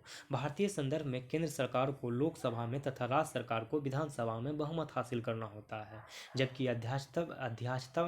अध्यादेशात्मक शासन प्रणाली में विधायिका का समर्थन हासिल करना जरूरी नहीं होता है। किस संविधान संशोधन अधिनियम के तहत सिक्किम को पूर्ण राज्य का दर्जा दिया गया? तो 36वां संविधान संशोधन। 36वां संविधान संशोधन अधिनियम 1974 में आया था और इसी के द्वारा ही सिक्किम को पहले संघ राज्य का दर्जा दिया गया था। 36वें संविधान संशोधन अधिनियम 1975 के द्वारा 1975 में इसे एक पूर्ण राज्य का दर्जा दिया गया। ठीक है, अब अगला सवाल कह रहा है कि भारतीय संविधान के अंतर्गत मूल अधिकारों के संरक्षण कौन है? तो वो है न्यायपालिका। कौन है? न्यायपालिका। मूल अधिकारों के हनन पर सर्वोच्च न्यायालय आर्टिकल 32 के तहत और उच्च न्यायालय आर्टिकल 226 के तहत रीट जारी कर सकता है। इस तरह न्यायपालिका मूल अधिकारों के संरक्षक है। निम्न में से कौन सुमेलित नहीं है? अब इसमें से बताना है कि कौन सा सुमेलित नहीं है। तो देखिए, निर्वाचन भाग 15 में है, ये बात बिल्कुल सही है। आपातकालीन उपबंध भाग 18 में है, ये बात भी सही है। संविधान संशोधन भाग 20 में है, ये बात भी सही है। अनुसूचित एवं जनजाति क्षेत्र भाग 10 में है, ये बात भी सही है। देखिए, सभी सही है, इसका मतलब ऑप्शन ई हो जाएगा। भाग 15 में निर्वाचन, भाग 18 में आपातकालीन उपबंध, भाग 20 में संविधान संशोधन और भाग 10 में अनुसूचित जाति एवं जनजाति क्षेत्र। देखिए दोस्तों, अगर आप कहते हैं तो मैं इसका याद करवा सकता था, लेकिन आज भर रहने देता हूँ, अगले कभी वीडियोज में पूरा भाग याद करवा दूंगा। लोक अदालतों की स्थापना पहली बार निम्नलिखित में से किस राज्य में हुई? तो ये हुई थी गुजरात में। गुजरात में लोक अदालतों की स्थापना पहली बार निम्नलिखित में से किस राज्य में हुई? गुजरात में। भारत में पहली बार केंद्र सरकार के विरुद्ध लोकसभा में अविश्वास प्रस्ताव कब लाया गया था? तो ये लाया गया था 1963 में। लोकसभा सचिवालय के आंकड़े के अनुसार 27 अविश्वास प्रस्तावों में 15 इंदिरा गांधी के खिलाफ प्रधानमंत्री के रूप में उनके पूर्ववर्ती कार्यकालों के दौरान लाए गए थे। पहला अविश्वास प्रस्ताव जवाहरलाल नेहरू के खिलाफ अगस्त 1963 में जेवी कृपलानी द्वारा लाया गया था। पहला किसके अगेंस्ट लाया गया था? तो नेहरू। किसने लाया था? जेवी कृपलानी। कब लाया था? 1963। राष्ट्रीय आपातकाल की उद्घोषणा संसद के अनुमोदन के बिना कितने समय तक लागू रह सकती है? तो 1 माह। राष्ट्रीय आपातकाल की उद्घोषणा संसद के अनुमोदन के बिना कितने समय तक लागू रह सकती है? तो 1 माह। राष्ट्रीय आपातकाल की उद्घोषणा सिर्फ 1 माह तक संसद के अनुमोदन के बिना लागू रह सकती है। राष्ट्रपति को संविधान में 3 आपातकालीन शक्तियां दी गई है। राष्ट्रीय आपातकाल अनुच्छेद 352, राष्ट्रपति शासन अनुच्छेद 356 और तथा 365 एवं वित्तीय आपातकाल 360। वित्तीय आपातकाल कौन है? 360। वो भी मंत्रिपरिषद के सलाह पर राष्ट्रपति लगाते हैं। निम्नलिखित में से किस समिति का संबंध पंचायती राज से नहीं है? तो इसका आंसर हो जाएगा ई, क्योंकि देखिए, उपयुक्त समितियों का संबंध पंचायती राज से है, सभी पंचायती राज से है। वर्ष 1992 में 73वां संविधान संशोधन के द्वारा पंचायती राज व्यवस्था को संवैधानिक दर्जा दिया गया था। इस अधिनियम के द्वारा संविधान में अनुसूची 11 जोड़ा गया और जिसमें पंचायतों के 29 कार्यकारी विषय वस्तुएं थी। देखिए, पंचायती राज से समिति कौन कौन था? तो जीवी के राव समिति था, लक्ष्मीमल सिंघवी समिति था, पी के थुंगन समिति था और दांते बाला समिति था। राष्ट्रपति को क्षमा दान की शक्ति का उपबंध किस अनुच्छेद में किया गया है? तो वो अनुच्छेद है 72। राष्ट्रपति के क्षमा दान की शक्ति का उपबंध किस अनुच्छेद में है? तो अनुच्छेद 72। अनुच्छेद 72 में राष्ट्रपति का क्षमा दान की शक्ति का उपबंध किया गया है। राष्ट्रपति की क्षमा दान शक्ति न्यायपालिका से स्वतंत्र है। राष्ट्रपति की यह शक्ति के 2 रूप हैं। पहला, विधि के प्रयोग में होने वाले न्याय की गलती को सुधारने के लिए, एवं दूसरा, यदि राष्ट्रपति दंड का स्वरूप कड़ा समझता तो बचाव प्रदान करने के लिए। संघ की कार्यपालिका शक्ति कहाँ निहित होती है? तो राष्ट्रपति में। संघ की कार्यपालिका शक्ति कहाँ निहित होती है? राष्ट्रपति में। आर्टिकल 53(1) आर्टिकल 53(1) के अनुसार संघ की कार्यपालिका शक्ति राष्ट्रपति में निहित होती है होगी। वह इसका प्रयोग इस संविधान के अनुसार या अपने अधीनस्थ अधिकारियों द्वारा करेंगे। 63 क्वेश्चन नंबर। भारतीय बैंकिंग व्यवस्था के संदर्भ में निम्नलिखित में से कौन सा कथन असत्य है? तो इसका कथन कौन सा असत्य है? तो डी नंबर। 1950 में इंपीरियल बैंक ऑफ इंडिया का पुनर्गठन एवं नामांकन करके स्टेट बैंक ऑफ इंडिया का गठन किया गया। तो ये बात गलत है। सही क्या है भारतीय रिजर्व बैंक से? तो 1 जनवरी 1949 को रिजर्व बैंक का राष्ट्रीयकरण किया गया। सही बात है। 19 जुलाई 1969 को देश में 14 बड़े वाणिज्यिक बैंक का राष्ट्रीयकरण किया गया। ये बात भी सही है। और 15 अप्रैल 1980 को 6 निजी बैंकों का राष्ट्रीयकरण किया गया। 19 जुलाई 1969 को 14 बैंक, 15 अप्रैल 1980 को 6 निजी बैंक का राष्ट्रीयकरण किया गया और 1 जनवरी 1949 को रिजर्व बैंक का राष्ट्रीयकरण किया गया। देखिए 1955 में संसद द्वारा पारित स्टेट बैंक अधिनियम के माध्यम से इंपीरियल बैंक ऑफ इंडिया का पुनर्गठन एवं पुनः नामकरण करके स्टेट बैंक ऑफ इंडिया की स्थापना की गई और इसका स्वामित्व रिजर्व बैंक को सौंपा गया। इंपीरियल बैंक ऑफ इंडिया की स्थापना 1921 में की गई थी। ठीक है। 64 नंबर। विभिन्न राज्यों के उच्च न्यायालयों में न्यायाधीशों की संख्या कौन तय कर सकता है? तो राष्ट्रपति। विभिन्न राज्यों के उच्च न्यायालयों में न्यायाधीशों की संख्या कौन तय कर सकता है? तो राष्ट्रपति। संविधान में इस बात का उल्लेख नहीं है कि विभिन्न उच्च न्यायालयों में न्यायाधीशों की कितनी संख्या होगी। इसे राष्ट्रपति के विवेक पर छोड़ दिया जाता है। 101वां संविधान संशोधन अधिनियम 2016 के तहत लागू वस्तु एवं सेवा कर आने के पश्चात किस अनुच्छेद को समाप्त कर दिया गया है? तो ये कर दिया गया है 268A को। 268A के अनुच्छेद को समाप्त कर दिया गया है। अनुच्छेद 268A पहले सेवा कर का प्रावधान करता था, अब यह अनुच्छेद संविधान से समाप्त कर दिया गया है। 1934 में डॉक्टर विश्वेश्वरैया ने अपने किस प्रसिद्ध शोध ग्रंथ में देश के आर्थिक विकास की एक 10 वर्षीय योजना प्रस्तुत की? तो the planned economy of India. The planned economy of India में 1934 में डॉक्टर विश्वेश्वरैया ने अपने किस प्रसिद्ध शोध ग्रंथ में देश के आर्थिक विकास की एक 10 वर्षीय योजना प्रस्तुत की? तो the planned economy of India. वैश्विक मंचों पर भारत के नज़रिए को मजबूत आवाज़ प्रदान करने के लिए प्रसार भारती द्वारा किस नए चैनल की शुरुआत की गई है? तो डीडी इंटरनेशनल। वैश्विक मंचों पर भारत के नज़रिए को मजबूत आवाज़ प्रदान करने के लिए प्रसार भारती द्वारा किस नए चैनल की शुरू की घोषणा की है? तो डीडी इंटरनेशनल। हाल ही में किस राज्य की विधानसभा में विधान परिषद की पुनः गठन का प्रस्ताव को पारित किया गया है? तो पश्चिम बंगाल। हाल ही में किस राज्य के विधानसभा ने विधान परिषद की पुनः गठन के प्रस्ताव को पारित किया है? पश्चिम बंगाल। 2021 में किस चक्रवाती तूफानों में भारत के पूर्वी एवं पश्चिमी तटों पर भारी तबाही मचाया? तो वो ऑप्शन ई। क्यों? क्योंकि तौते चक्रवात मई 2021 में भारत के पूर्वी तट पर आया था, जिसका नामकरण म्यांमार ने किया था। तौते या तौते यहाँ पे लिखा ही हुआ है ना, लिखा ही हुआ है। देखिए ये तौते जो है ये तौते को म्यांमार ने बोला था, नामकरण किया था। और यास चक्रवात को किसने किया था? तो 2021 में भी ये भी आया था, जो पूर्वी तट पर आया था, जिसका नामकरण ओमान ने किया था। देखिए भारत का ये तट हो गया, इस तट पे आया था तौते आया था, इस तट पे यास आया था, और दोनों ही मई 2021 में ही आया था। इसका नामकरण म्यांमार ने किया था और इसका नामकरण ओमान ने किया था। यास का ओमान ने और तौते का म्यांमार ने किया था। अम्फान चक्रवात और निसर्ग चक्रवात मई 2020 में आया था। ये दोनों पुराना है। अम्फान और निसर्ग मई 2020 में आया था, जो कि पुराना है। देख लीजिए 70 क्वेश्चन नंबर।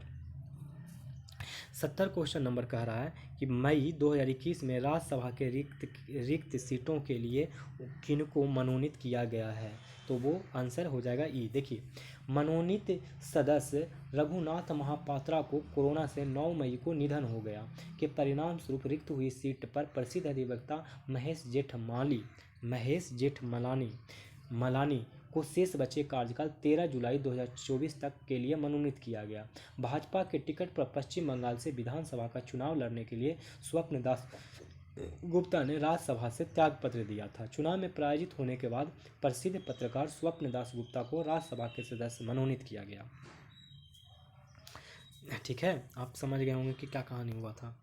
अखिल भारतीय उच्च शिक्षा सर्वेक्षण 2019-20 के अनुसार 2019-20, इसको दोस्तों छोड़ना ही चाहिए क्योंकि ये पुराना डेटा है।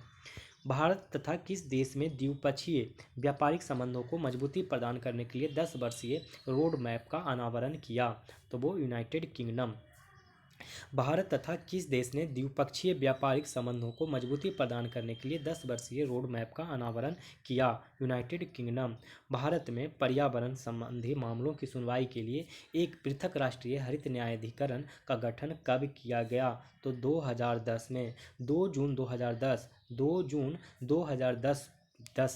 भारत में पर्यावरण संबंधी मामलों की सुनवाई के लिए एक पृथक राष्ट्रीय हरित न्यायाधिकरण का गठन कब किया गया, तो 2 जून 2010।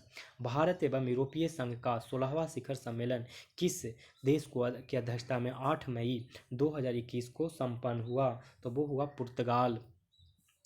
भारत एवं यूरोपीय संघ का 16वां शिखर सम्मेलन किस देश की अध्यक्षता में 8 मई 2021 को संपन्न हुआ, पुर्तगाल। निम्नलिखित में से किस बैंक ने जलवायु परिवर्तन से निपटने के लिए हरित और सतत जमा की शुरुआत की है, तो वो है HDFC बैंक। निम्नलिखित में से किस बैंक ने जलवायु परिवर्तन से निपटने के लिए हरित और सतत जमा की शुरुआत की है, तो HDFC बैंक। 76 नंबर क्वेश्चन देखते हैं। किस देश के विदेश मंत्री अब्दुल्ला शाहिद को संयुक्त राष्ट्र महासभा के 76वें सत्र का अध्यक्ष चुना गया है, तो वो मालदीव के हैं, मालदीव। किस देश के विदेश मंत्री अब्दुल्ला शाहिद को संयुक्त राष्ट्र महासभा के 76वें सत्र का अध्यक्ष चुना गया है, मालदीव। हाल ही में किस देश के राष्ट्रपति प्रधानमंत्री रक्षा मंत्री को वहां की सेना के द्वारा हिरासत में ले लिया गया और सत्ता पर सेना पर अधिपत्य हो गया, तो वो था माली। हाल ही में किस देश के राष्ट्रपति प्रधानमंत्री एवं रक्षा मंत्री को वहां की सेना के द्वारा हिरासत में ले लिया गया तथा सत्ता पर सेना का अधिपत्य हो गया, तो माली में। किस देश की सरकार ने देश के प्रत्येक दंपत्ति को 3 बच्चों के जन्म देने की अनुमति दे दी है, तो चीन। किस देश की सरकार ने देश के प्रत्येक दंपत्ति के 3 बच्चों को जन्म देने की अनुमति दी है, तो चीन का मार्स रोवर 14 मई 2021 को मंगल ग्रह पर सफलतापूर्वक उतरा। इस मार्स रोवर का क्या नाम है, तो झुरोंग। चीन के मार्स रोवर 14 मई 2021 को मंगल ग्रह पर सफलतापूर्वक उतरा। इस मार्स रोवर का नाम क्या है, तो इस मार्स का नाम है झुरोंग। भारत सरकार ने किस देश के अड्डू शहर में एक नया वाणिज्यिक दूतावास खोलने का निर्णय लिया है, तो वो मालदीव। भारत सरकार ने किस देश के अड्डू शहर में एक नया वाणिज्यिक दूतावास खोलने का निर्णय लिया है, मालदीव। वर्ल्ड बैंक यानी विश्व बैंक की वर्ष 2021 की रिपोर्ट के अनुसार विदेशों से संप्रेषित धन की प्राप्तियों में कौन सा देश शीर्ष स्थान पर है, तो वो है भारत। विश्व बैंक की वर्ष 2021 की रिपोर्ट के अनुसार विदेशों से संप्रेषित धन की प्राप्तियों में कौन सा देश शीर्ष स्थान पर है, तो वो देश है भारत। भारत में 2020-21 में प्रत्यक्ष निवेश, इसको छोड़ दीजिए दोस्तों, आगे बढ़ जाइए।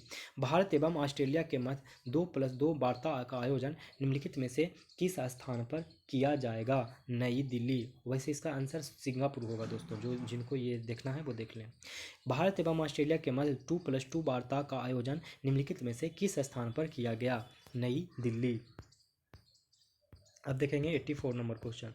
जून 2021 को आरबीआई के द्वारा वित्तीय वर्ष 2021-22 में जीडीपी कितना प्रतिशत वृद्धि दर रहने का अनुमान किया है? तो 9.5%। 9.5%। स्ट्रेस रिजोल्यूशन फ्रेमवर्क 2.0 के तहत ऋण लेने वालों के लिए ऋण सीमा 25 करोड़ से बढ़ाकर कितना कर दिया गया है? तो ये कर दिया गया है 50 करोड़। सेंट्रल रिजोल्यूशन फ्रेमवर्क 2.0 के तहत ऋण लेने वालों के लिए ऋण सीमा को 25 करोड़ से बढ़ाकर कितना कर दिया है? तो 50 करोड़। मंदी की मौजूदा स्थिति को देखते हुए बड़ी मात्रा में सिक्योरिटीज के क्रय की जी-सैफ यानी government securities acquisition programme RBI की योजना है, जिसे बैंकों के पास तरलता में वृद्धि होगी तथा अधिक ऋण दे सकेंगे। विकास बैंकिंग, बीमा बैंकिंग और वाणिज्यिक बैंकिंग के कार्य का समन्वय कौन सी बैंकिंग कहलाता है? Universal banking. यूनिवर्सल बैंकिंग क्या कहलाता है? तो विकास बैंकिंग, बीमा बैंकिंग और वाणिज्य बैंकिंग के कार्य का समन्वय। अगस्त 2021 में पुणे स्थित सेना खेल संस्थान का नाम बदलकर क्या रखा गया है? तो ये रखा गया है नीरज चोपड़ा स्टेडियम। अगस्त 2021 में पुणे स्थित सेना खेल संस्थान का नाम बदलकर क्या रखा गया है? नीरज चोपड़ा स्टेडियम। आयुष्मान भारत अभियान, अब आयुष्मान भारत डिजिटल मिशन की शुरुआत निम्नलिखित में से कब हुई? तो ये हुई 27 सितंबर 2021। आयुष्मान भारत डिजिटल मिशन की शुरुआत निम्नलिखित में से कब हुई? तो 27 सितंबर 2021। अब देखिए, राष्ट्रीय मानवाधिकार आयोग के नए अध्यक्ष कौन बने हैं? तो वो बने हैं न्यायमूर्ति अरुण कुमार मिश्रा। न्यायमूर्ति अरुण कुमार मिश्रा। राष्ट्रीय मानवाधिकार आयोग के नए अध्यक्ष कौन बन गए हैं? तो न्यायमूर्ति अरुण कुमार मिश्रा। अंतर्राष्ट्रीय एनी पुरस्कार, जिसे एनर्जी फ्रंटियर पुरस्कार के नाम से भी जाना जाता है, मई 2021 में किसे प्रदान करने की घोषणा की गई है? तो CNR राव। अंतर्राष्ट्रीय एनी पुरस्कार, जिसे एनर्जी फ्रंटियर पुरस्कार के नाम से भी जाना जाता है, मई 2021 में किसे प्रदान करने की घोषणा की गई है? तो CN राव को अंतर्राष्ट्रीय एनी पुरस्कार, जिसे एनर्जी फ्रंटियर पुरस्कार के नाम से भी जाना जाता है, मई 2021 में किसे प्रदान करने की घोषणा की है? तो CN राव। पर्यावरण सुंदरलाल बहुगुणा, जिनका निधन 21 मई 2021 को हो गया है, किस आंदोलन से संबंधित थे? तो ये थे चिपको आंदोलन से संबंधित थे। पर्यावरणविद सुंदरलाल बहुगुणा, जिनका निधन 21 मई 2021 को हो गया, किस आंदोलन से संबंधित थे? तो चिपको आंदोलन से। उत्परिवर्तनवाद का सिद्धांत किसने दिया था? तो ये दिया था ह्यूगो डी ब्रीज ने। उत्परिवर्तनवाद का सिद्धांत किसने दिया? तो ह्यूगो डी ब्रीज ने। इसके अनुसार नई जाति की उत्पत्ति अचानक एक ही बार में होने वाली स्पष्ट एवं अस्थायी यानी वंशागत बड़ी विभिन्नताओं के कारण होती है। उत्परिवर्तन के सिद्धांत के अनुसार जैव विकास की प्रक्रिया को समझने के लिए जो सिद्धांत प्रस्तावित किए गए, उनमें उत्परिवर्तनवाद का अपना एक विशिष्ट महत्व है। आर्कियोप्टेरिक्स किनका संयोजक था? तो ये संयोजक था सरीसृपों व पक्षियों का। आर्कियोप्टेरिक्स किनका संयोजक था? तो सरीसृप और पक्षियों का। निम्नलिखित में से असत्य कथन का पहचान करना है। तो पारिस्थितिकी तंत्र में हरे पौधे उत्पादक का कार्य करते हैं, सही है। लोमड़ी एक द्वितीयक उपभोक्ता का उदाहरण है, ये भी सही है। वायरस एक अपघटक है, बिल्कुल नहीं, वायरस एक अपघटक है। सर्वप्रथम टॉन्सेल ने परितंत्र शब्द का प्रयोग किया, ये बात भी सही है। अगला, निम्नलिखित में से किसे जंगल की आग के नाम से जाना जाता है? तो ढाक यानी प्लास्को जंगल के आग के नाम से जाना जाता है। वायरस के विकास के लिए किसकी आवश्यकता होती है? तो ये आवश्यकता होती है जीवित कोशिकाओं की। वायरस के विकास के लिए किसकी आवश्यकता होती है? जीवित कोशिकाओं की, क्योंकि अगर वायरस बाहर में ही रहा, मतलब बिना किसी इंसान या किसी जानवर के शरीर में प्रवेश नहीं किया, तो वो डेड की तरह होता है, मरे हुआ की तरह होता है। लेकिन जैसे ही वो जीवित में चला जाए तो वो अपना रंग दिखाना शुरू कर देगा। जीव द्रव की खोज किसने किया? तो वो किया डुजार्डिन ने जीव द्रव की खोज किसने किया? तो डुजार्डिन ने। हक्से ये जो जीव द्रव है इसको सबसे पहले हक्सेल ने बताया था। जीव द्रव जीवन का भौतिक आधार है। जीव द्रव का वह भाग जो केंद्रक के बाहर होता है कोशिका द्रव तथा वह भाग जो केंद्रक के अंदर होता है केंद्रक द्रव कहलाता है। जीव द्रव के भौतिक गुण हैं। जीव द्रव रंगहीन, पारभासी तथा जल में अभिलेय होता है। यह अत्यधिक प्रत्यास्थ होता है। यह सौल एवं जैल में परिवर्तनशील होता है। जब गेंद जमीन पर उछाली जाती है तब अचानक क्या परिवर्तन होता है? तो इसका संवेग परिवर्तन होता है। जब गेंद जमीन पर उछाली जाती है तब अचानक क्या परिवर्तन होता है? तो इसका संवेग। बैरीसेला जोस्टर विषाणु से कौन सा रोग होता है? तब वो होता है चेचक। चेचक। बैरीसेला जोस्टर विषाणु से कौन सी बीमारी होता है? तो होता है चेचक। दरियाई घोड़ा के निम्नलिखित में से किस वर्ग के अंतर्गत वर्गीकृत किया जाता है? मत्स्य। दरियाई घोड़ा को निम्नलिखित में से किस वर्ग के अंतर्गत वर्गीकृत किया जाता है? तो मत्स्य। देखिए, दरियाई घोड़ा टॉरपीडो टॉरपीडो दरियाई घोड़ा, अस्कोलियोडेन रेहू कतला, अस्कोलियोडोन, टारपीडो, दरियाई घोड़ा, ये तीनों ही मछली का प्रजाति है। रेहू कतला के बारे में आप लोग जानते ही हैं। ये सारी असंतापी जंतु होते हैं। असमतापी। इसमें श्वसन गिल्स के द्वारा होता है। मानव नेत्र में प्रतिबिंब कहाँ बनता है? मानव नेत्र में प्रतिबिंब रेटिना पर बनता है। आँख के पिछले पर्दे को रेटिना कहा जाता है। यह एक प्रकाश संवेदी सतह होती है। इस पर शंक्वाकार एवं दंडकार प्रकाश संवेदी कोशिकाएं पाई जाती है जो क्रमशः प्रकाश के रंग तथा तीव्रता के प्रति सुग्राही होती है। रेटिना की मदद से प्रकाश पहुंचता है और उसी प्रकाश के कारण हम देखने में सक्षम होते हैं। कौन सी ग्रंथि फेफड़ों के बीच विद्यमान रहती है? तो वो रहती है बाल्ब ग्रंथि यानी थाइमस। कौन सी ग्रंथि फेफड़ों के बीच विद्यमान रहती है? तो वाल्व ग्रंथि यानी थाइमस। आचार एवं मुरब्बे में जीवाणु का संक्रमण होते ही जीवाणु क्यों मर जाते हैं? तो जीव द्रव संकुचन के कारण। आचार एवं मुरब्बे में जीवाणु का संक्रमण होते ही जीवाणु क्यों मर जाते हैं? जीव द्रव संकुचन के कारण। इसको छोड़ देंगे, संघीय बजट कर रहा है 2021-22 के लिए। ब्रिक प्रतिदिन कितने लीटर रक्त का शुद्धिकरण करता है? तो 180 लीटर करता है। 180 मिलीलीटर। 180 लीटर होगा कि मिलीलीटर?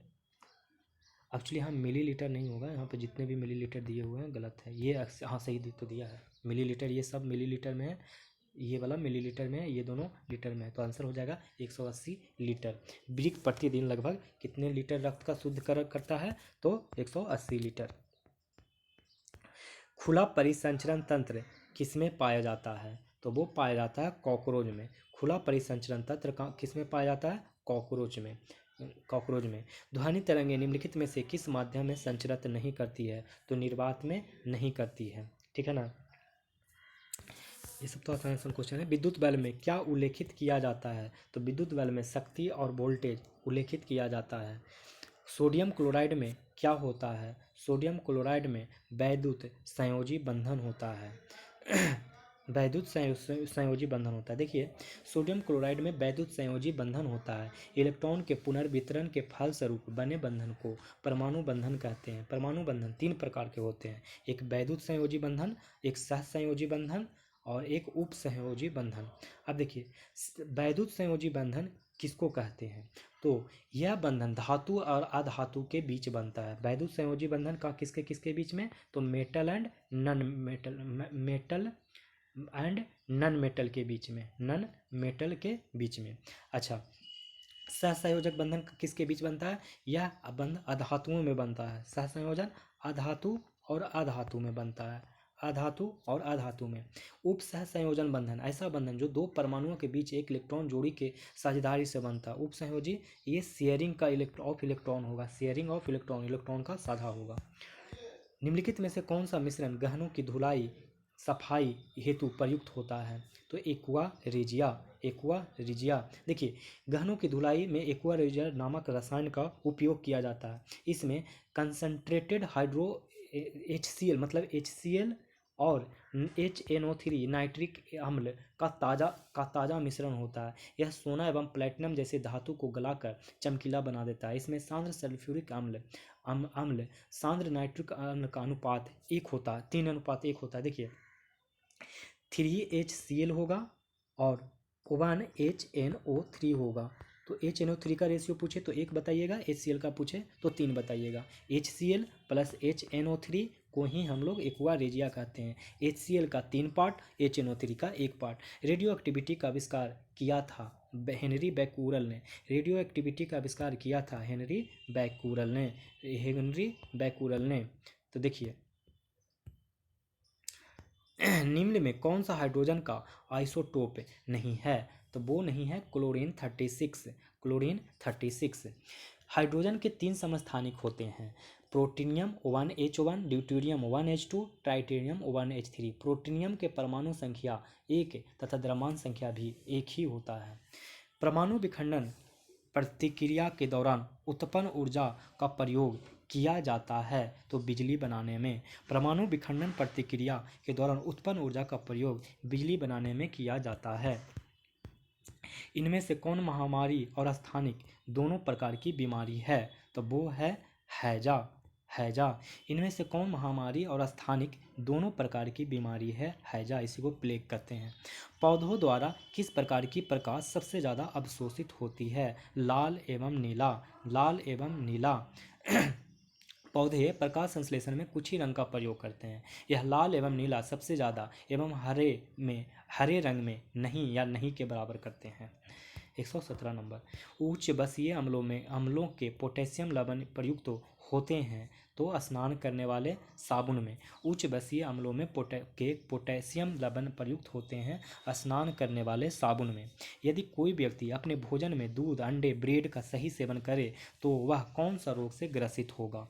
तो वो स्कर्वी से ग्रसित होगा।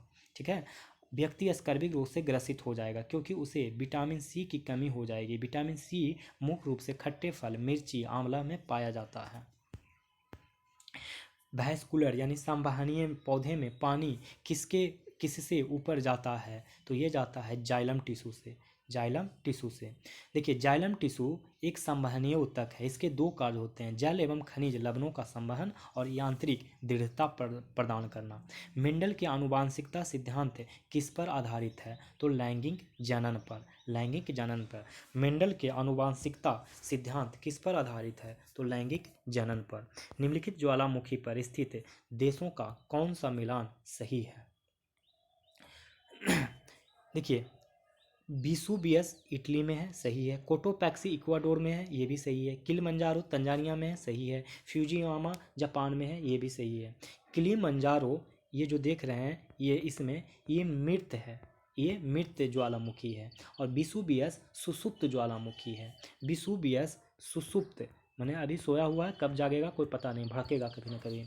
और कोटोपैक्सी एक्टिव है। कोटोपैक्सी ये वाला एक्टिव है, वोल्केनो है, एक्टिव वोल्केनो है। तो चलिए 4 वोल्केनो याद करवाता हूँ। विसुवियस इटली में, कोटोपैक्सी इक्वाडोर में। विसुवियस इटली में, कोटोपैक्सी इक्वाडोर में। किलिमंजारो तंजानिया में, फ्यूजियामा जापान में। किलिमंजारो तंजानिया में, फ्यूजियामा जापान में। किलिमंजारो तंजानिया में, फ्यूजियामा जापान में। विसुवियस इटली में, कोटोपैक्सी इक्वाडोर में। विसुवियस इटली में, कोटोपैक्सी इक्वाडोर में। किलिमंजारो तंजानिया में, फ्यूजियामा जापान में। देखिए विसुवियस सुसुप्त है, अभी सोया हुआ है, जाग सकता है। कोटोपैक्सी एक्टिव है और किलिमंजारो मृत है। किलिमंजारो क्या है? मृत है। अब हम लोग देखेंगे अगला सवाल। यहाँ से अब ज्योग्राफी के क्वेश्चन स्टार्ट हो गए हैं सर। हडसन की खाड़ी, बाल्टिक सागर, उत्तरी सागर जैसे तटीय सागर किस महासागर के मग्न तटों पर स्थित हैं? तो ये हैं अटलांटिक महासागर। अटलांटिक महासागर के दोनों किनारों के मग्न तटों पर अनेक सागर स्थित हैं। विशेषकर उत्तरी भाग में हडसन की खाड़ी, बाल्टिक सागर एवं उत्तरी सागर प्रमुख है। विश्व के शीर्ष 4 लौह अयस्क उत्पादक देशों का निम्नलिखित में से कौन सा क्रम सही है? तो ये क्रम सही है, चीन, ऑस्ट्रेलिया, ब्राज़ील, भारत। विश्व के शीर्ष 4 लौह अयस्क उत्पादक देशों का निम्नलिखित में से कौन सा क्रम सही है? तो पहले चीन, उसके बाद ऑस्ट्रेलिया, फिर ब्राज़ील, फिर भारत। चीन, ऑस्ट्रेलिया, ब्राज़ील, भारत लौह अयस्क उत्पादक देशों में। जनसंख्या घनत्व के दृष्टिकोण से भारत के प्रथम तीन राज्य कौन सा है? तो वो प्रथम तीन राज्य पश्चिम बंगाल है, सॉरी बिहार है, पश्चिम बंगाल है, केरल है। जनसंख्या घनत्व के दृष्टिकोण से प्रथम तीन राज्य बिहार, पश्चिम बंगाल और केरल। इसके बाद उत्तर प्रदेश का नंबर है और फिर हरियाणा। निम्न में से कौन सा कथन राजमार्गों के संबंध में सही है? तो इसका संबंध सही है कि स्वतंत्रता प्राप्ति के बाद 1951 में राष्ट्रीय राजमार्गों की संख्या कुल लंबाई 19,900 किलोमीटर थी। ठीक है। राष्ट्रीय राजमार्ग देश के कुल सड़क मार्ग का मात्र 2% ही है। राष्ट्रीय राजमार्ग की सर्वाधिक लंबाई महाराष्ट्र में है, इसके बाद उत्तर प्रदेश में, फिर राजस्थान में है। सर्वाधिक लंबा राष्ट्रीय राजमार्ग नेशनल हाईवे 44 है। ये नेशनल हाईवे 44 सर्वाधिक लंबा राष्ट्रीय राजमार्ग है। इनमें से कौन सा मिलान सही है? तो इनमें से कौन सा मिलान सही है दोस्तों? तो इसमें से स्टेपी यूरेशिया में होगा, माने यूरेशिया और यूरोप में होगा, इस एशिया और यूरोप में, ये बात सही है। घास का मैदान का सही क्रम देखिए कैसे है। बेल्ट दोस्तों अफ्रीका में होगा। बेल्ट कहाँ होगा? तो अफ्रीका में होगा। डाउन्स कहाँ होगा? ऑस्ट्रेलिया में होगा। पंपास दक्षिण अमेरिका में होगा, साउथ अमेरिका में होगा। और स्टेपी देखिए यूरेशिया में होगा, ये तो सही है। Belt Africa, down Australia, pampas दक्षिणी अमेरिका, उत्तर की जगह पे दक्षिण होगा। बेल्ट कहाँ है दोस्तों? बेल्ट कहाँ है? तो अफ्रीका में। डाउन्स कहाँ है? ऑस्ट्रेलिया में। पंपास कहाँ है? तो दक्षिण अमेरिका में। स्टेपी कहाँ है? यूरेशिया में। चलिए, पृथ्वी की सतह पर भूपर्पट्टी में स्थित उपस्थित तत्व निम्न क्रम में हैं: oxygen, silicon, aluminium. Oxygen, silicon, aluminium. Oxygen, silicon, aluminium. Oxygen, silicon, aluminium. इसको आप ऐसे याद रखेंगे। ओ सियाल क्या है? ओ सिलिकॉन, एल्यूमिनियम, इस तरीके से याद। ओ सियाल फेंका ना माने आयरन और सोडियम, सॉरी निकेल यहाँ पे होगा, फेंका ना। ओ सियाल फेंका ना, ठीक है, याद रखेंगे। भूमध्य सागर में से कौन सा अफ्रीकन देश जुड़ा हुआ है? तो वो इनमें से कोई नहीं। क्यों? क्योंकि देखिए भूमध्य सागर से लगने वाले अफ्रीकन देश कौन सा है, जो देखिए याद रखिएगा। मिस्र है, लीबिया है, मिस्र, लीबिया, ट्यूनेशिया, अल्जीरिया और मोरक्को। 5 देश याद रखिएगा। मिस्र, लीबिया, ट्यूनेशिया, अल्जीरिया, मोरक्को। मिस्र, लीबिया, ट्यूनेशिया, अल्जीरिया, मोरक्को, ये सभी के सभी भूमध्य सागर से लगने वाले अफ्रीकन देश हैं। कौन से? मिस्र, लीबिया, ट्यूनेशिया, अल्जीरिया, मोरक्को। मिस्र, लीबिया, ट्यूनेशिया, अल्जीरिया एवं मोरक्को। याद हो गया ना इतना? अब देखिए अगला सवाल 129 नंबर। इनमें से सबसे बड़ा महाद्वीप जनसंख्या में कौन सा है? तो इसमें जनसंख्या में कौन सा है? तो आप ही बताइए। अफ्रीका सबसे बड़ा महाद्वीप जनसंख्या में अफ्रीका है। निम्न में से अफ्रीका का सबसे बड़ा महाद्वीप है। इसके बाद क्रमशः यूरोप, दक्षिण अफ्रीका और उत्तरी अमेरिका है। देखिए इस पूरे ऑप्शन में एशिया है ही नहीं, वरना एशिया का ही आंसर होता। इस पूरे ऑप्शंस में अफ्रीका है। अफ्रीका के बाद नंबर आएगा यूरोप का, यूरोप के बाद दक्षिण अमेरिका और उत्तरी अमेरिका। जनसंख्या के आधार पर महाद्वीपों की सूची अगर जानना चाहते हैं तो आप ऐसे याद रखें कि सबसे ज़्यादा एशिया में, फिर अफ्रीका में, यूरोप को ई से डिनोट करते हैं, और नॉर्थ अमेरिका और साउथ अमेरिका। ठीक है, नॉर्थ अमेरिका और साउथ अमेरिका। फिर इसके बाद ऑस्ट्रेलिया आप याद रखेंगे, यानी Oceania. Asia, Africa, Europe, north America, south America, Australia. Asia, Africa, Europe, north America, south America और ऑस्ट्रेलिया। इनमें से गंगा नदी में उत्तर से आकर मिलने वाली नदी कौन है? तो ये है कोसी, बूढ़ी गंडक। कोसी और बूढ़ी गंडक जो कि उत्तर से आकर मिलने वाली नदी है। उत्तर से आकर मिलने वाली नदी आप क्रमशः याद रखें: घाघरा, गंडक, बूढ़ी गंडक, कमला, कोसी एवं महानंदा। घाघरा, गंडक, बूढ़ी गंडक, घाघरा, गंडक, बूढ़ी गंडक, कमला, कोसी, महानंदा। घाघरा, गंडक, बूढ़ी गंडक, कमला, कोसी, महानंदा। घाघरा, गंडक, बूढ़ी गंडक, कमला, कोसी, महानंदा। ये सारी नदियाँ उत्तर से आकर गंगा नदी में मिलती है। दक्षिण से आकर मिलने वाली गंगा में नदियाँ कौन सी है? करमनासा सोन, पुनपुन, फल्गु, चानन। करमनासा सोन, पुनपुन, फल्गु, चानन। करमनासा सोन, पुनपुन, फल्गु, चानन। आप इसको याद रखिएगा। टोडा जनजाति के संबंध में कथन, टोडा जनजाति के संबंध में कथन, सही कथन हम लोग को पता करना है, तो इसका सी होगा। इसमें बहुपति विवाह प्रथा पाई जाती है, इसमें बहुपति विवाह प्रथा पाई जाती है। देखिए क्या है, टोडा जनजाति दक्षिण भारत में नीलगिरी पहाड़ी के आसपास पाया जाता है। इसकी भाषा भी टोडा है, जो कन्नड़ भाषा से मिलती जुलती है। कन्यावध प्रथा के कारण टोडा जनजाति में बहुपति विवाह प्रचलित है। इसकी संख्या बहुत कम है। 2021 के जनगणना के अनुसार मात्र 2000 है।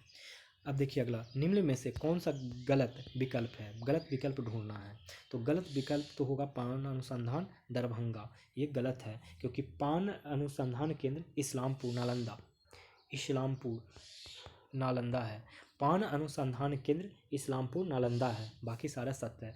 दलहन मोकामा में, मक्का अनुसंधान बेगूसराय में, लीची अनुसंधान मुजफ्फरपुर। दलहन कहाँ? मोकामा। मक्का कहाँ? बेगूसराय। लीची कहाँ? मुजफ्फरपुर। पान कहाँ? इस्लामपुर यानी कि नालंदा। दलहन मोकामा, मक्का बेगूसराय, दलहन मोकामा, लीची मुजफ्फरपुर, पान इस्लामपुर। तमिलनाडु एवं आंध्र प्रदेश के तट को किस नाम से जाना जाता है? तमिलनाडु एवं आंध्र प्रदेश के तट को किस नाम से जाना जाता है? तो कोरोमंडल के नाम से जाना जाता है। देखिए, कृष्णा डेल्टा से कन्याकुमारी तक विस्तृत तटीय मैदान को कोरोमंडल तट कहते हैं। यह भारतीय प्रायद्वीप की दक्षिणी पूर्वी तटरेखा है। चोल राजवंश के काल में इसे चोल मंडलम कहा जाता था। पुर्तगालियों एवं फ्रांसीसियों ने इसका नाम कोरोमंडल उच्चारण के कारण कर दिया गया। ठीक है। भारत में साक्षरता दर को मापने में न्यूनतम आयु सीमा निर्धारित की गई है। तो ये की गई है ऑप्शन ई। क्यों? क्योंकि देखिए, भारतीय जनगणना में साक्षरता उस व्यक्ति को माना गया है जिसकी आयु 7 वर्ष हो। इसमें ऑप्शन में तो 7 वर्ष है ही नहीं हो, या इससे अधिक हो, ताकि वह समझदारी के साथ किसी भी भाषा में पढ़ एवं लिख सकता है। साक्षरता की श्रेणी में आने के लिए व्यक्ति को कई विधिवत शिक्षा लेना या कोई न्यूनतम शैक्षणिक स्तर प्राप्त करना जरूरी नहीं है।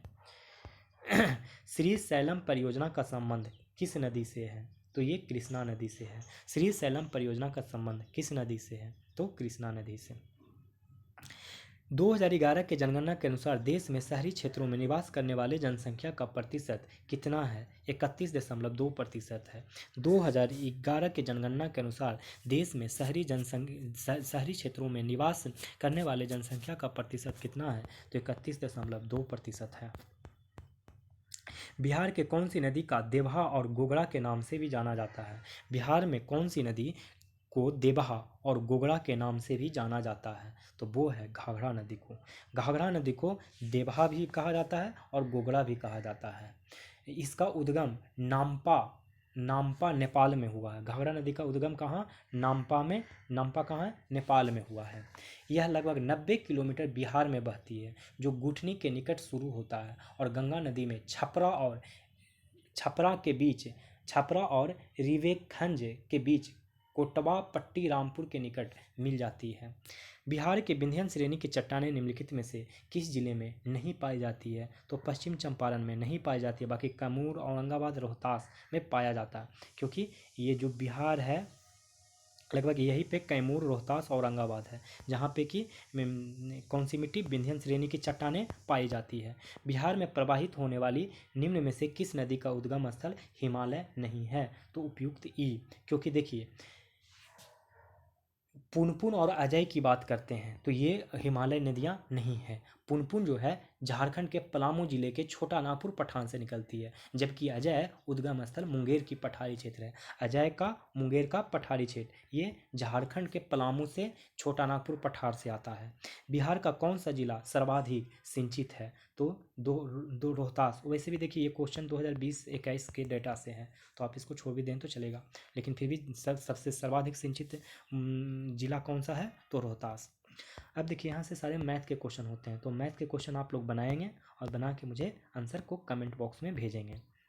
और अब आप लोग अच्छे से पढ़ते रहें, क्योंकि इस एग्ज़ाम का टाइम बहुत ही नज़दीक आ रहा है। अगर आप लोग को वीडियो पसंद आ रहा हो तो लाइक करें और अपने दोस्तों को भी शेयर करें, और चैनल पे अगर नए हों तो सब्सक्राइब करें। तो अब लेते हैं आप लोग से विदा। आप लोग अच्छे से बस पढ़ें। आप लोग अपना चरित्र इस प्रकार बनाएं कि महिलाएं आपके साथ होने से सुरक्षित महसूस करें। धन्यवाद।